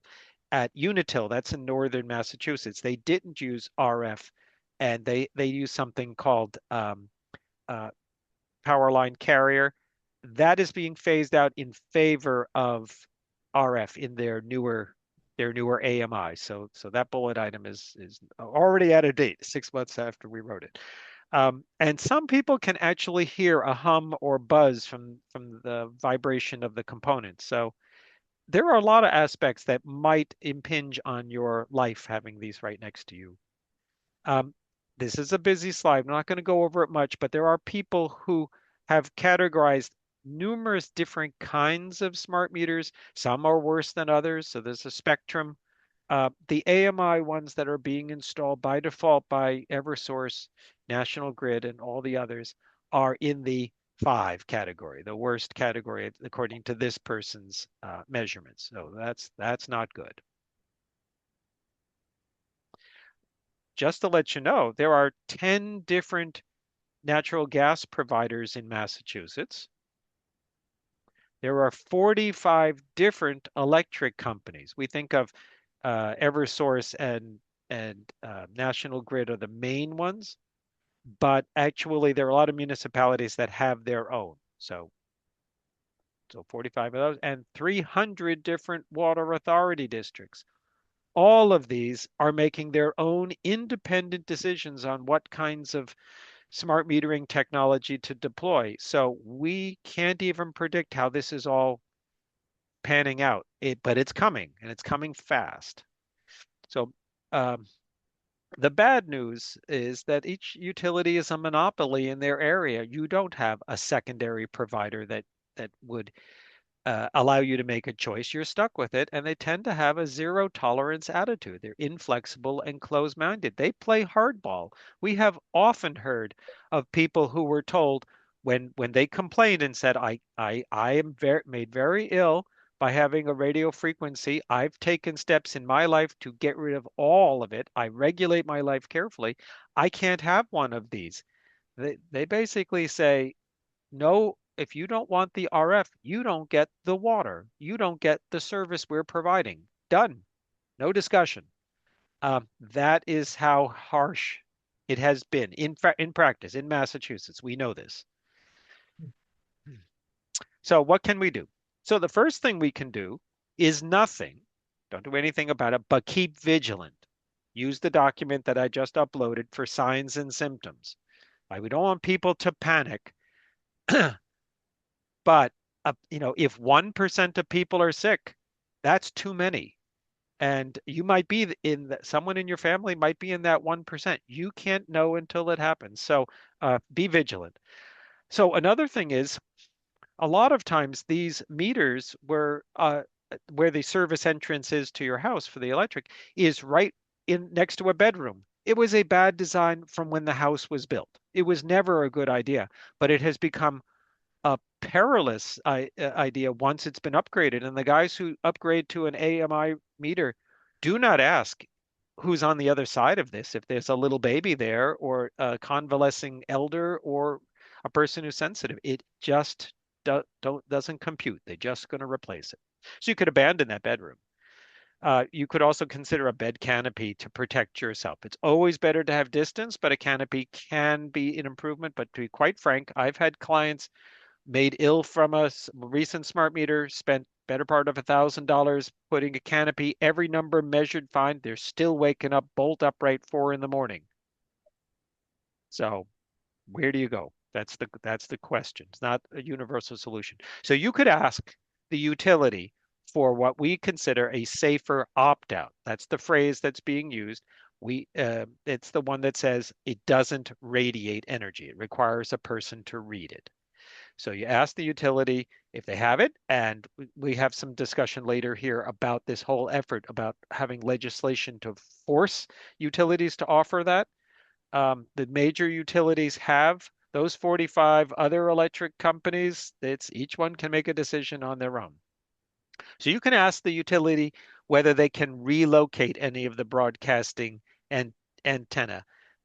You're going to be told no, but every once in a while, especially in the little jurisdictions, I have had people tell me that they said, "Oh, we can move the meter to a pole." I don't know how, by what miracle they got this to happen, but this is normally you're told to pound sand and not actually going to get anything from them if you ask. But it doesn't hurt to ask. You can ask if you can upload a monthly photo of your reading. I just got a notice the other week that there was some glitch in my opt-out meter reading for some reason. And they said just submit it as a photo. So why do I have to pay money to have someone come to my house if I can just submit a timely photo? So we're going to stay tuned for that. Um, you can surround, redirect, or shield the antennas to protect the living space. There's problems with that. We'll talk about that in a moment. You can consider weaning yourself from natural gas. Therefore, you don't have a gas meter. Sounds dramatic, but it's a plan. You could consider drilling a well in many districts, thus no water meter. It's a plan. You could move your electric meter off your house into a pedestal in the yard and face it away from you and have a much less intimate relation with this device. You might still have to do something, but you have more options when it's off the house, but that ain't cheap. Um, you could reduce the dirty electricity exposure that these create by plugging in various kinds of filters. Keep in mind, only the electricity, the electric utility meter generates dirty electricity. The gas and the water don't because they're not touching the power lines in your house. And then we always have an issue with apartment dwellers or shared living situations because there are these banks, the collections of meters, 4, 6, 8, 12, all next to each other, and they all get upgraded. And it becomes an unpleasant situation from which you really can't escape. It is better to relocate if you're at all worried about your health, because you can't shield one, and you can't ask for an opt out from one. So we're going to talk about when is meter covering and shielding effective. So since most of the radio frequency radiation comes out the front where the glass or plastic panel is, the back is mostly blocked by the bulk metal of the meter socket uh, junction box, but it's effectively 1% of the energy is going backward into the house in the typical arrangement, and 100% of the strength is leaving the house. But 1% is still too much. Believe me, way too much. So when you cover that housing in the front with the shield, you'll prevent the emanations coming out the front of the shield. It will not eliminate them completely, but it'll knock it down by order of 100 or 1,000 times. But that radiation has to go someplace. You haven't reduced it, you've just changed its direction. So if you don't let it go forward and you don't let it go sideways, it's going to go backwards. It's got to go someplace, right? It isn't consumed. So you may end up hurting yourself putting a shield on inadvertently. And in worst of all cases, that radio frequency that is airborne can be impressed onto the wiring of your house. And now your wiring is acting as a giant antenna, several thousand feet in length, that is re-radiating it all throughout your house. So now being distant from the meter is no longer as effective. Now, not everyone can detect that. They can feel it, but some people can. And if you get ill and you say, well, but the meter is 50 feet away on the other side of the garage, it might still be the smart meter. This is not easy stuff to get the whodunit solved. So when is it a good idea to cover your meter? So this is if your house, say, is L-shaped and the meter in its front face does actually reach some part of your house. In that case, yes, it's better to put some kind of shield on. The less like a mirrored surface that shield is, the better for you. So having something that's flat against the face, kind of acts like a mirror, might be better to have a tube that kind of shoots it out straight and doesn't let it go side to side. So another case is when the meter is interior to the home, as are all of our water meters here in Massachusetts. They're all in the basement, right below the frost line. So you'd want to cover on that in this case. And if it faces a driveway, garden, patio where you need to spend time, and if you're particularly sensitive, you do not want to run this gauntlet to get zapped every 30 seconds. Or if the meter faces a near neighbor and you like that neighbor and they've asked you to please shield it, it's the good good Samaritan deal to do that. Note that there is a financial trade-off. Monthly opt-out costs can be $30 a month plus and minus. So $300-400 a year over the years, that's real money. A more expensive solution might allow you to keep the opt-out, or the opt-out is better than the shield. But in both cases, uh, the cost of this is cheaper than the emergency room visit that you might have. And that's the sobering reality. Um, So electric meter shields of the kind that I just showed you often reduce by 10, 50, 100, maybe more times. That's a lot. It's not complete. If it was complete, the power company would call and say, "We think your meter has been turned off. We're here to fix it again." So these are not 100% eliminating it, but they're significantly knocking it down. The cheapest solution, the $10 solution, is to get aluminum mesh screening, as tight a mesh as you can, at least the kind that's for sliding glass doors. Get a piece that's 14 by 14 inches in size. Get a 6-inch HVAC hose clamp. Put the two together as shown in one of the photos we're going to show. We'll have that. That's cheap. You can do it. You should see how you feel. If you feel worse having done it, then take it off. Right. You can purchase some of these guards that cost um, about $30. They're like they've got a stretchy component. They're fabric, reflective fabric. They're a little like old-fashioned shower curtains in some respect, and they're not that expensive. They act like a shield.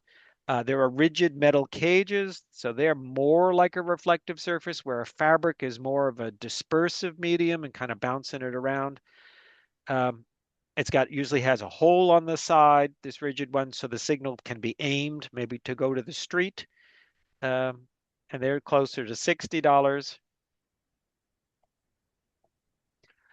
You can insert something called microwave absorptive material. It's kind of pricey, maybe for a piece that could wrap around your meter a few times, probably is $20. That is that actually tries to break the cycle of the mirroring and tries to convert it to a little bit of heat. So it's a useful thing to play with. We do many experiments with different things. And there's a premium model called the Iron Maiden, and it's like $500 or $600. And in some jurisdictions, it makes a huge difference. It has hundreds of dollars worth of this microwave absorptive material in it, the high class stuff. And so there's a high end. There are expensive solutions. So relocating the electric meter to its own pedestal is a $5,000 to $10,000 thing. Um, it has some advantages. We are so happy we did it at our house because I've actually added to that the ability with a 200 amp relay to turn off all of the electricity in the house all the way to the street with a key fob. So in my house with my electrically sensitive person, we only keep grid electricity on for as much as 4 hours of a day, and it's off for the balance, so 20 to 22 hours per day. And her health is good, and she is strong, and we all sleep well, and our health is good in so many respects, having done that. So there are options that you get in and above and beyond dealing with the broadcasting meters.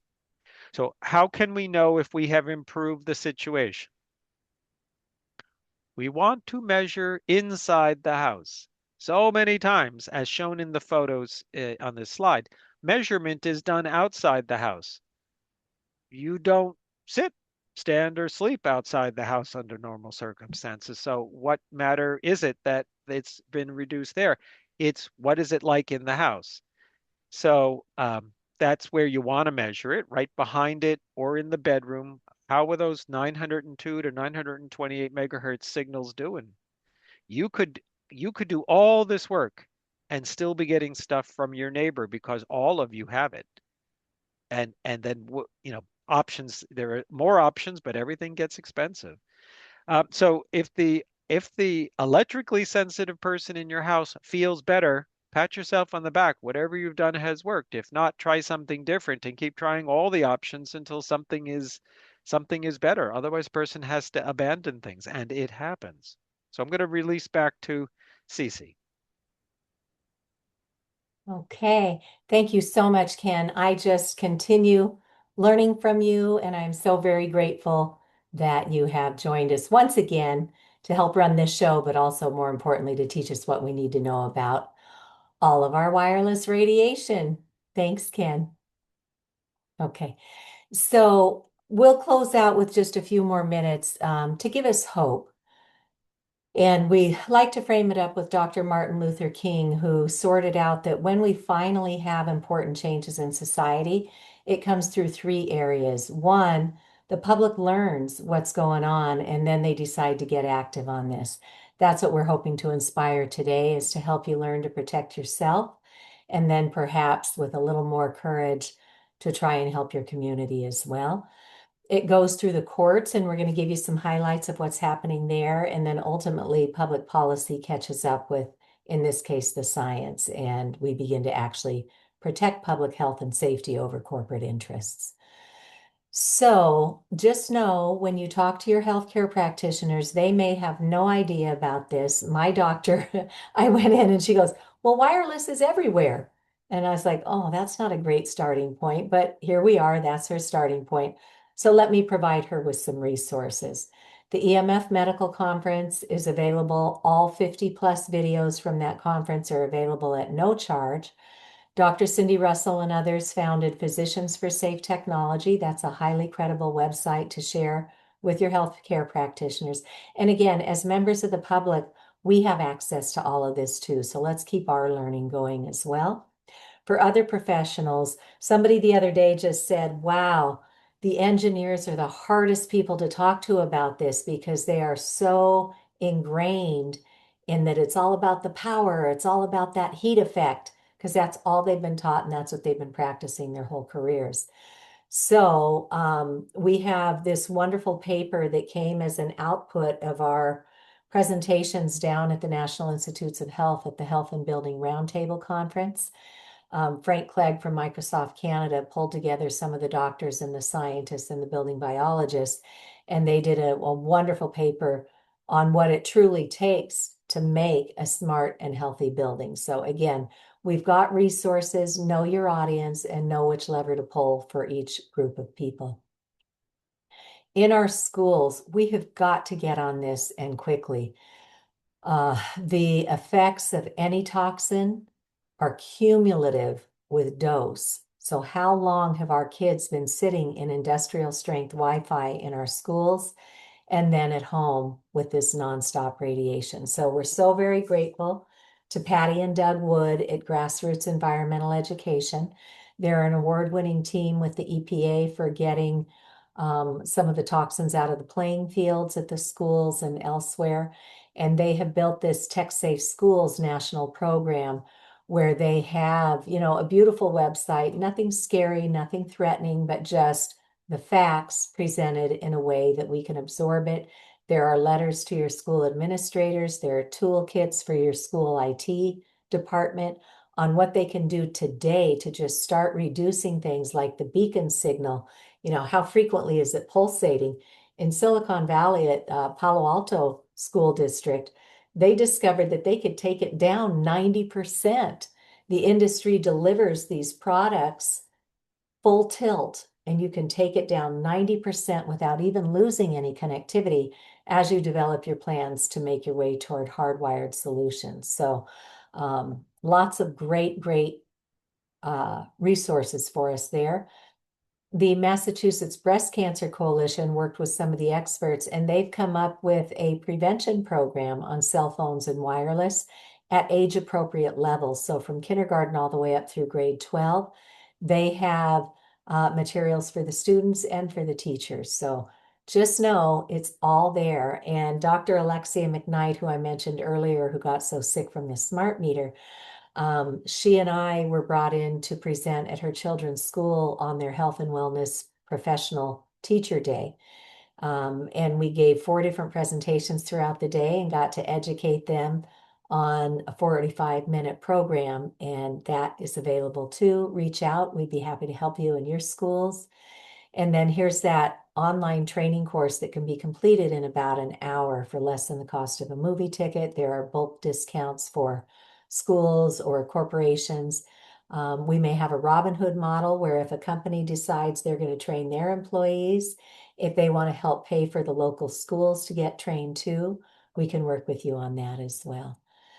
So in the courts, amazing things are happening. The FCC was sued for ignoring 11,000 pages of evidence of harm that were entered into the public record. And the courts looked at all this documentation and they said to the FCC attorneys, so how did you decide that you're going to stick with these 1996 public radiation limits that this documentation is showing are way out of line?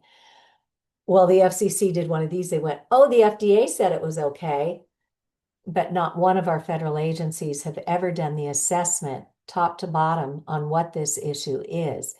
So when it got recorded in something called the Federal Register that the FCC was not going to change their limits, then the lawsuits began. And they were combined into one that was called the Environmental Health Trust versus the Federal Communications Commission. And they actually won the lawsuit back in 2021. It was actually Friday, the 13th of August. And the court said, you need to account for these vulnerabilities to children, to the elderly, to the environment, for people who already have identified as having electromagnetic radiation syndrome. And they didn't give them a deadline. And apparently, the way these things play out is that you have to wait 4 or 5 years before you can go back to the courts and say, hey, these guys dropped the ball. We need to get back on this. That just happened in the last week. The Environmental Health Trust and Children's Health Defense are now going back to the courts and saying we need to give them a nudge because we have not protected our people, and we need to stop with the rollout of all this 5G coming right into our neighborhood. So there is exciting things happening at the federal level, but again, this takes so long to play out. Here in Massachusetts, the Massachusetts Association of Health Boards actually has a document with legal guidelines, and they have put in 4 pages already about cell towers. And we're waiting on a Massachusetts Supreme Judicial Court case here where the Board of Health in Pittsfield determined that a Verizon cell tower made 17 children and adults so sick that they had to abandon their homes. And the Board of Health wants to fix this, but the industry came and sued the Board of Health. So now there's a Supreme Court case to remove that injunction and restore the policing powers to the Massachusetts Boards of Health, because it doesn't matter what the FCC says. That only applies to the siting of these cell towers. Once something comes into the community and it's causing harm to the people and the environment, we believe it is within the jurisdiction of the Board of Health to legally, it's their duty to fix it. So we are waiting on that. They have been given a delay on the word from the Supreme Judicial Court. So we don't know when that's going to come through, but that's very active right now. And the Massachusetts Association of Health Boards actually put in an amicus brief in favor of the families to say to the courts, we know what this is. We need to get this done. Here at the Faith School in Southborough, this is a very prestigious international boarding school where like Saudi princes send their sons to be educated. A little boy wound up developing electromagnetic radiation syndrome. And the courts, for the first time, recognized that, yeah, you don't have to have heat to have harm. There are biological effects at the non-thermal level. They didn't win the court case outright, but these cases build off each other. So it was a huge win just to have the courts recognize that there are non-thermal biological effects. So there are lawsuits happening all over the world. On that page, when you get my slides, you can look for some more. And then the third area are the policy solutions.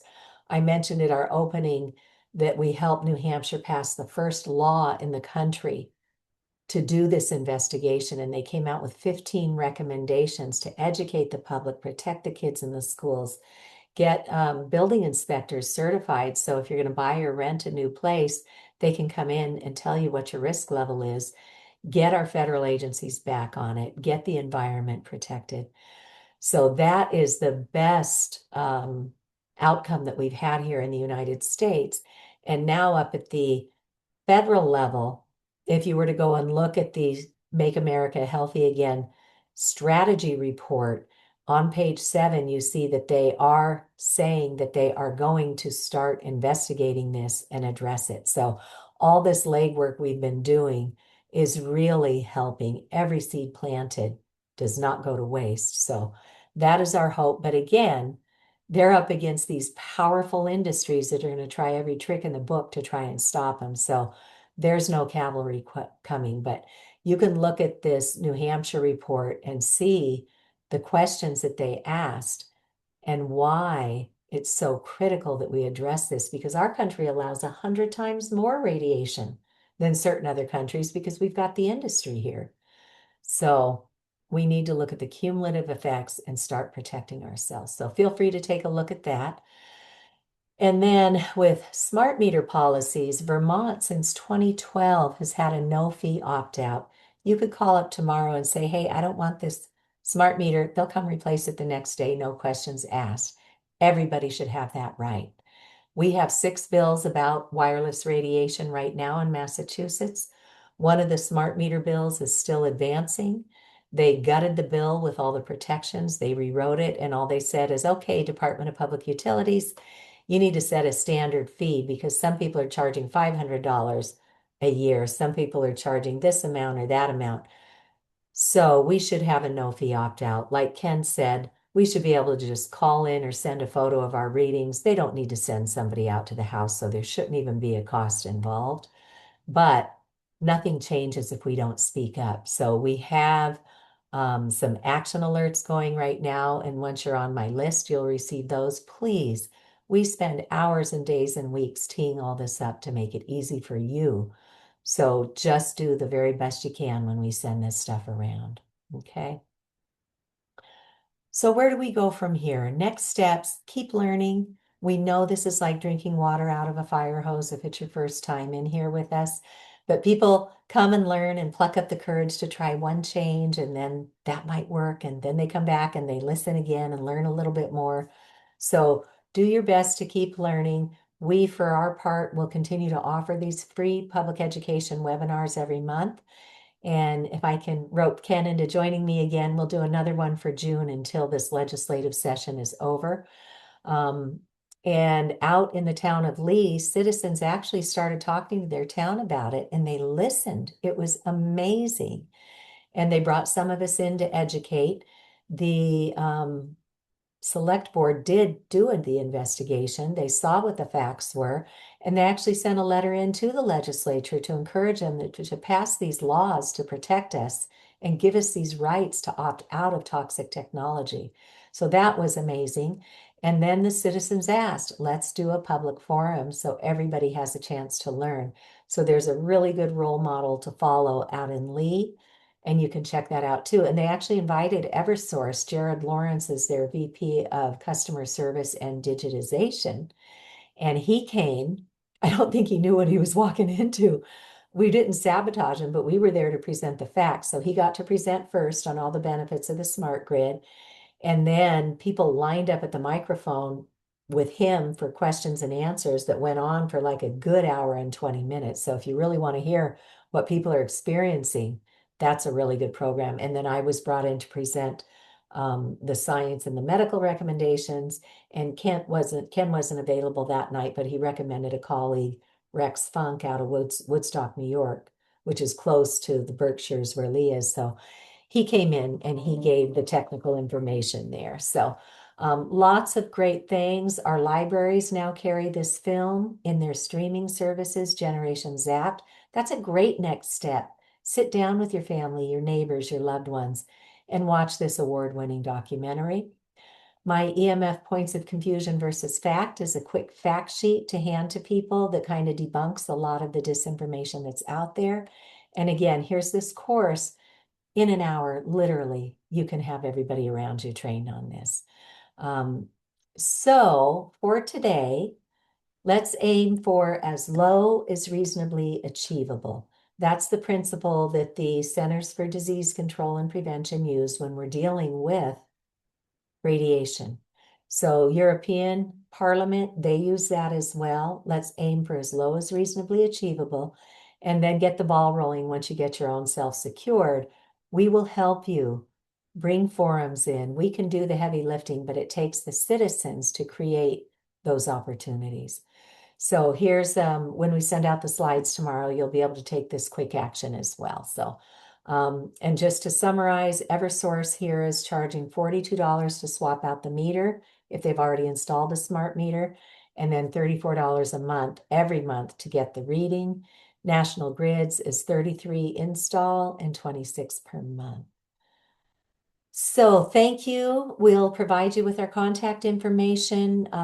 In addition to the free webinar for education we do every month, on the third Wednesday of each month at noon, we invite people to join us to talk about inroads that they are making to share lessons learned and inspiration for where we are affecting change. So thank you so much. We've got a couple minutes left, so I will stop the screen share. And we will open it up to see if there have been, Ken, if you had a chance to look at the chat to see if there are any questions that we Uh, can answer for yes, folks right now. it was a quiet chat today, so Good, good. people are Peggy, go holding ahead their and unmute peace. then. Thank you, Ken. Yeah. last week, Oh, you I said, froze. wait a Peg, minute. start again, What? Peggy. You froze for just a I second. said, devil came to my door last week and said, I am here to install your smart meter. I said, I opted out. And he said, oh, and he looked at his orders and it was for the condo next door to mine. So he almost put in a smart meter and said, oh, yeah, right. The trouble is, he didn't do anything to mine yet, but he did install the great shining white hope of the smart meter to the next door. But the thing is, it's the same it's the same support. There's 2 meters side by side. One is mine and one is hers, and it's like inches apart. So did it do me any good to opt out when I'm going to be getting her radiation? So I immediately called Eversource and I said, "Can you come out and separate that? That shouldn't be on mine. That should be on her house." And they said, "No, no, you'll have to call an electrician yourself." I don't even know if that's possible. Is it possible to do that? Will it do me any good? I think I have to have Ken come to my house at some point So, anyway, but so just, I'll give you a comment on that. So yeah, you essentially have a meter bank of two yeah, because they're together, and you yeah. don't have the 12, you have the two. Um, so, you don't even really have a relationship with this other person. It'd be hard to convince them to spend money of their own You mean and to opt out? to both opt out at the same time. So Yeah. I'm assuming that you are electrically sensitive currently, so you have to protect yourself. And the other person probably is just uh, Everybody, the other person nor is as everybody else here. And what? You yeah. got to go sometime. I don't care. Yeah. Okay. Well, Mhm. I've had it on my time, not yours. Um, Yeah. so what's on the other side of that meter that's yours? Is it you? It's an apartment, so you have bedroom or something right there, right? So you It's a have condo. to, It's a yeah. townhouse. So Well, it's my kitchen, but right above it is my bedroom. And so I don't know what's the connection is. It's the spray zone is as you would expect if you threw a bucket of paint, some of it would splatter back even up to that place. So yeah, you'll have some. So it may be that the opt out means nothing for you because you're already going to be irradiated by the other person. It might be that by not having the broadcast, it isn't put on your wires and the other persons may not reach your wires. We don't understand a lot about under what circumstances it gets impressed onto your wires. So that's but I don't want to say that you shouldn't have anything because that seems irresponsible to say that, especially if you know you have to be safe. So I would say, since the other person's meters already changed, you're on watch as if yours had changed, and to be monitoring very carefully how you feel. Um, Getting the opt out in the short term is just money. So for 6 months, you just say, I'm going to eat 200 and something dollars and see where I am. It might by then we might have what Cece mentioned, some right sizing on the monthly cost or some way to balance the scale. So don't let the monthly cost dissuade you if you know oh you're no, ill. But I'm already paying it. I'm committed to paying it. yeah, but you asked, was it worthwhile? Because the other meter is right there. You're probably paying it and not getting a benefit. So we don't know. So just for at least really monitor the symptoms as is with his meter being turned on and yours being opted out and and see. I mean, My main within a question is, I'm yeah. willing to spend money if I could hire an electrician for them to separate it, if that is that even possible? It if you sent me a picture of what it looked like, I would Okay, be able to tell you more info. okay, will Okay. do. All right. And my contact info is in the slide deck, and Cece will be providing that. Thank you so All much. right. Of Thank you, course. Peggy. Nice seeing you. I'll see you at the farmer's market this summer. All right. Tim Olson, go ahead and unmute, and then Leslie, and then Kelly. Hi, thank you both for the presentation. I have a question about, so I'm here on Cape Cod. I don't think Eversource has rolled out smart meters yet, but it's been in emails and that's coming. So I've been looking into the opt-out, and their webpage says you need to receive notification via U.S. mail that you'll be receiving a smart meter in the next few months to opt out. So I guess that's saying is when they're gonna install it soon is they're gonna send me U.S. mail. Is that correct? Is that your understanding? And then once I Well, let's just say that the part of the organization that is customer focused is telling you this, but the reality is we are told by many people they never got any notice whatsoever, and a guy showed up to install a meter, so they didn't weren't even involved in the opt out. And the other person, another person said they signed up for the opt out, and the opt out arrived and with no notice. It's like I just noticed the guy there, so they should follow through on it. Maybe it was early days for these other people because that was sort of November, December of last year when they were really starting to roll it up. Maybe they've gotten their act together, but we find that you cannot believe all the promises that are made. I hate to to have that as my baseline, but I have to go with my experience on this. Eversource is kind of a brute and says well some things that is not always followed through. well we know the big promise is that this stuff is supposedly safe, right? Then that's the Yeah. big Yeah, promise, well, everyone right? follows a script. Everyone follows a very Yeah, careful legal script because they don't want to get sued. Someday this will be found to be harmful and right, lawsuits will start flying. So they claim ignorance where they're told to right. claim ignorance. Of So course. what was your actual question, Tim? So basically you thought you'd be prepared.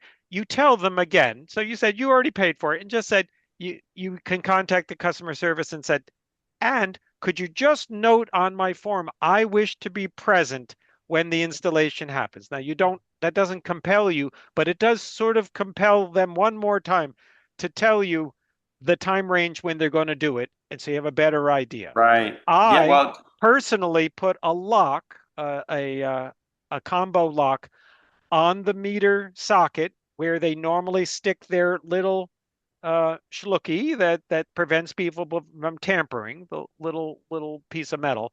I just put my lock next to it, so they usually won't cut your lock off without having a conversation with you, and it just slows the process down. It won't prevent anything from happening, but if you right. So don't, should I call, yeah, because I haven't yes, call indicated one that I more want to time. opt out yet. Should Yeah. I call them now? Because this webpage makes it sound like I have to wait until I get something in the mail before I can. Okay, now here's another thing they Yeah. were doing.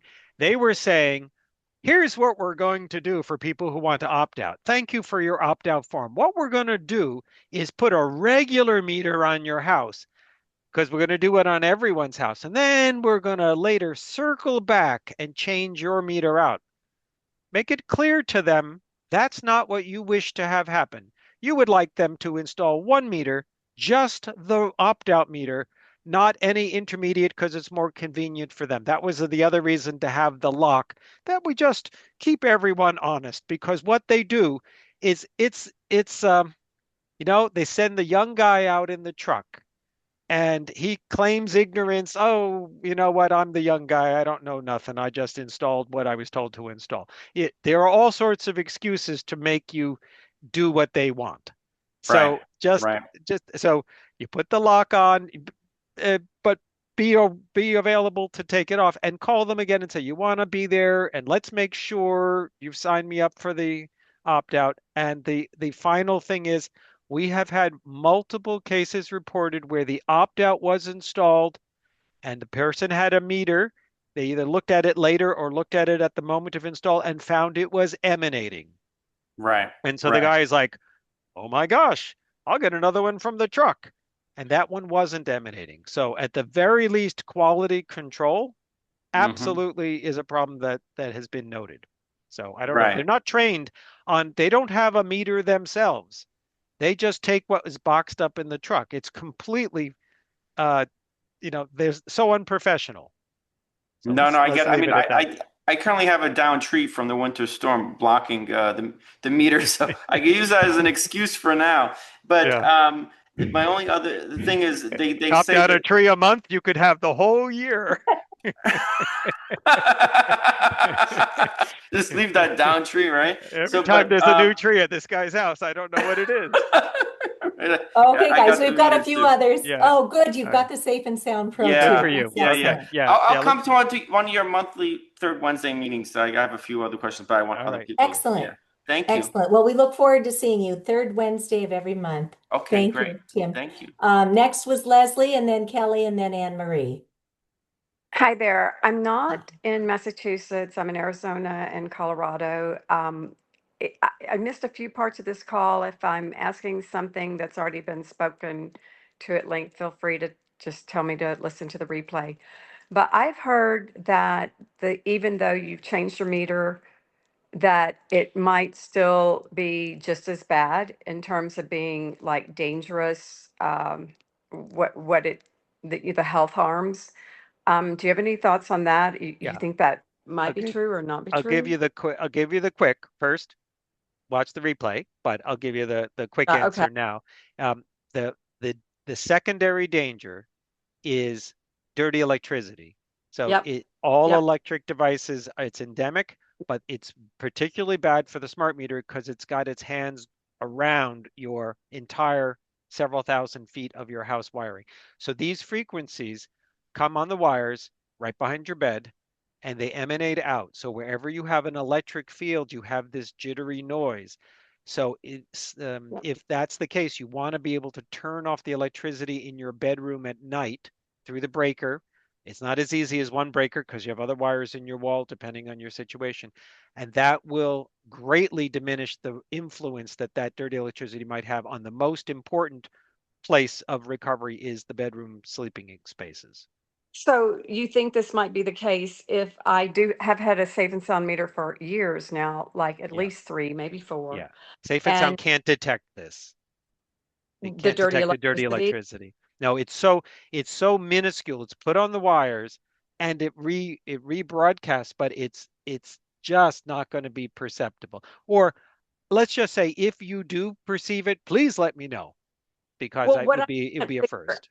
what I can't figure out is why when I turn everything off, like I unplug everything that's plugged in Mhm, my bedroom and I turn off the phones and mhm. turn off the Wi-Fi and I'm using my safe and sound and it's still jumping all over the place. And like, what's Well, causing that? a smart meter is going to sound like a very short click, click. Okay. That's the smart meter. Smart meter doesn't make a beep, bop, boop sound. So Okay. there are two answers I have for you.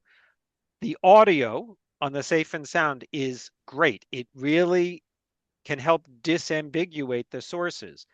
At Okay. the Safe Living Technology website, there's a page called Sounds, called EMF Okay. Sounds. It's on the pick list on there. And it has the sounds for, this is what a cell tower sounds like. This is what a Bluetooth sounds like. And you can listen to the little recording they have and what you're hearing, and you'll at least know, it's not a smart meter at all. It's I a did not cell know that. tower. I did Yes. not know.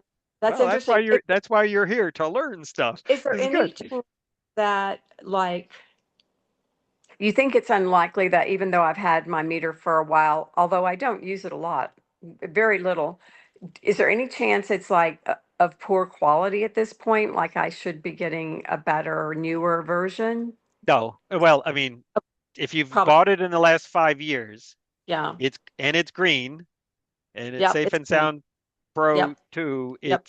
It is good. They tweaked it to have the buttons different, Okay. but it's as good. Okay. Not to take up so much time. Let me move on. I've tried and bought at least 3 different versions of these air tube things. And they always, I don't know why they have these like heavy little beads. And I'm kind of small framed and like don't have giant ears. And they just fall out of my ears. And the weight of this stuff that's on The ferrite what, beads. Mhm. yeah, Yeah. they just, and then they don't work and they're expensive. And I'm like, is there any particular one that anybody is satisfied with that works and doesn't have a lot of problems? I can't find any. Techwellness.com. Wellness, Techwellness.com. Yeah. Wellness. Okay. Tech wellness.com. Okay. The last She had ones, she has and she's a good person to interact with, August Bryce. She's also electrically sensitive, Oh, and her that's stuff is amazing. really high quality. Okay, I'm going there tonight. The last thing I want to say is we have a home in Arizona, and we have all the electricity is completely covered by solar panels. You know, it covers all of our usage, but we have a massive problem with dirty electricity because of the inverter and the batteries and all that kind of stuff, which I don't know how I'm going to resolve. I'm not asking. I'm just pointing that out as a problem. You've probably talked about it before. No, It's a not big at this problem. call. We haven't. In general, it is sad to say, but just about every green technology is injurious health-wise because of their economical use of electricity causes this agitation. And we have this fascination with not actually properly engineering anything and saving the dollar or $5 so we don't clean up the mess that the inverters and other things create as they convert Or, AC to DC and vice versa. So it just right. gets pumped out on the wire. So it's a cruel problem that's being thrust on us by LED light bulbs and variable speed pool pumps and HVAC equipment and All of especially that. those solar inverters. So sorry to hear it. You end up running down a path of whole house DE filters. So it's between 300 and 3,000, and you're still not sure if that's enough. So the best thing is to have somebody Probably not. come and Probably not. quantify what it looks like and then do a try before you buy, kind of plug in stuff and see what happens. So Yeah. Good. there Yeah. are Well, building biologists in Arizona. yeah, I agree. Okay. Thank you Excellent. for all the time. Excellent questions, Leslie. Thank you. Ken, thank you. And now Kelly, go ahead and unmute. Thanks for your patience. Thanks so much for the webinar. I have a neighbor that does Bitcoin in his garage, and he put a unit like a around his electric meter, and he put it like an air conditioner in it because I'm thinking that he has to keep it cool because he has so much stuff. Like he has solar panels in his backyard. His wife told me that that's how they pay their electric bill. And I'm wondering if there's like a high amount of electricity that can go through a typical electric meter that's for about like a 14 or 1500 square foot house. Well, the short answer is yes. The longer answer is that all of the people, all of your neighbors, yourself included, who share the same transformer can on the pole or share the same ground-mounted green transformer box, depending on whether you live in a community or just a regular set of houses, is usually 2, 4, 5, 6, 10, depending on how dense the neighborhood is. You can look up on the pole, look at the can, look at the wire at the bottom of the can, see where the wire goes. Those neighbors all share their dirty electricity emanations. Basically, their electronic sludge ends up in your house. And to be fair, yours ends up in theirs. But if they're generating a lot because they have solar panels on the roof or a Bitcoin mining expedition, that stuff just waltzes right in through the the meter. The meter is transparent to that. Just comes in. The meter adds to the party. His meter adds to the party. Your meter adds to the party. The wires have no arrows that say go this way, go that way. They just goes in all directions. The transformer can filters that so that it doesn't proceed further away in general. Other neighbors further away. Okay. I think that I share the box with the person on the other side of me, so I don't think that like the underground transformer box is with his house. Well, the way But you do it's it, the way somebody would do it is you turn up all the power in the house individually on every single breaker. And then you turn on one breaker that has only one output, like a refrigerator or a dishwasher, and you measure it with a dirty electricity meter. And if something has a value there and nothing in your house is on, then it's coming from the outside or the smart meter or the meter on the side of your house. Is there some process of elimination? Depending on where you are, look for a building biologist or someone who bills themselves as an EMF consultant Yeah. and to get the measurements, because having a site visit at least gives you a roadmap, because you can try many things and some will be effective and some won't. And it's better to put your money in the biggest bang for the buck, even, I don't know what to say, except you have to be there to see it. Is the Green Safe Technologies meter enough? Like if I'm outside and I point it at his uh, electric meter, that's what I need in order to measure it. So you're talking about the Safe and Sound Pro, what Cece showed, the green one? Yeah. Okay. So turn it on audio. Okay. Um, don't have your cell phone on while you're doing this because it'll make a lot of beeps and boops. Just stand 1 foot in front of any one of these meters, the water meter in your house or outside in the yard, the gas meter if you have it, the electric meter. Just stand, within a foot or two and listen for a whole minute. And if you hear a sharp click and it's rhythmic, it's like you could use your watch. Oh, 17 seconds. It did it again. You'll hear it. You'll also see the max value go up, and then you hit the reset and the max value goes up. So you got two different ways of confirming that you're hearing it. And then you just walk of 10 feet away and see if numbers either get lower or you don't hear it. And then you know it's both the source and it's emanating. Okay. All right. Thank you. All Welcome. right, Kelly, thank you so much. Anne Marie, go ahead. Oh, you seem to be muted, maybe. We can't hear you. The microphone is not plugged in somewhere. Yeah, because we don't have the muted sign on Well, our end, right? let's let Anne Marie look to see if she can find out what cord is needed, and we Okay. maybe get next. Sydney, go ahead. Hi. Oh, sorry, I have to flip this over. Cece, another great presentation. I'm so amazed at what you do. So nice to see you again from California. Sydney is out there fighting with everything she's got to save the landlines because AT&T is trying to take those away. How are you? What can we help you with tonight?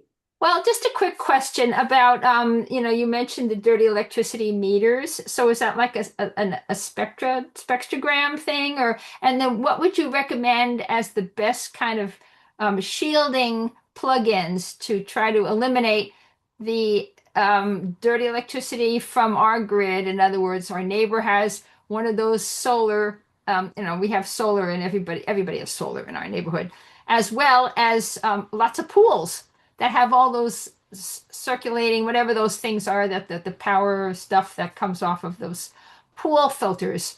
We've got them all around, and it's certainly, and we turn off all the electricity in our house, turn off all the circuit breakers, and we hear this hum that we can't seem to get rid of. And we even had a guy come and give us a whole new electrical panel, which cost about $6,000, the whole new thing. And no difference. Yes. Oh, well, yeah. Sensor Uh, filters or anything. I mean, well, like, you hear an audible hum, yeah. like a true acoustic. You could record it hum. Oh yeah, I recorded it on the, you can do the spectra, you can record it on Yeah, your computer yeah, when you go to that site. It goes, yeah. So you have a real hum. So that means there's some magneto restriction. So there are vibrating components. This is not unusual, but it is a sign of a lot of electricity flowing. So that will cause things to vibrate. If you knew where that was coming from, like from your house or from just outside your house, like a transformer mounted on the ground is most common. Um, yeah, we should have a back and forth, but the gist of it will be uh, you have things that you can control and you have things you cannot control. And yeah, for things you cannot control, you have to have something intercede. So there are two options. Maybe there's many options, but there are a couple options. One is the whole house dirty electricity route, which may or may not be a lifesaver. If you ever look on YouTube and look for Eric Windheim videos, Windheim. Yeah, he's been to our house actually. Okay, right. Yeah, So there's that path. yeah. Another path is to have an isolation transformer put on in your house. What that Isolation. does is an isolation transformer. This is essentially an air gap of all of your electricity through. So it's one big honking transformer that takes your electricity and induces it over here, but loses the higher frequency along the way. It's complicated and expensive, and by expensive I mean like 5 to 10,000 ish, Ish. kind of number ish because it's infrequently done, but there's a building biologist whose name is Andrew McAfee, Macafee. He's in North Carolina, and Actually, he uh, might be in Green Bank now.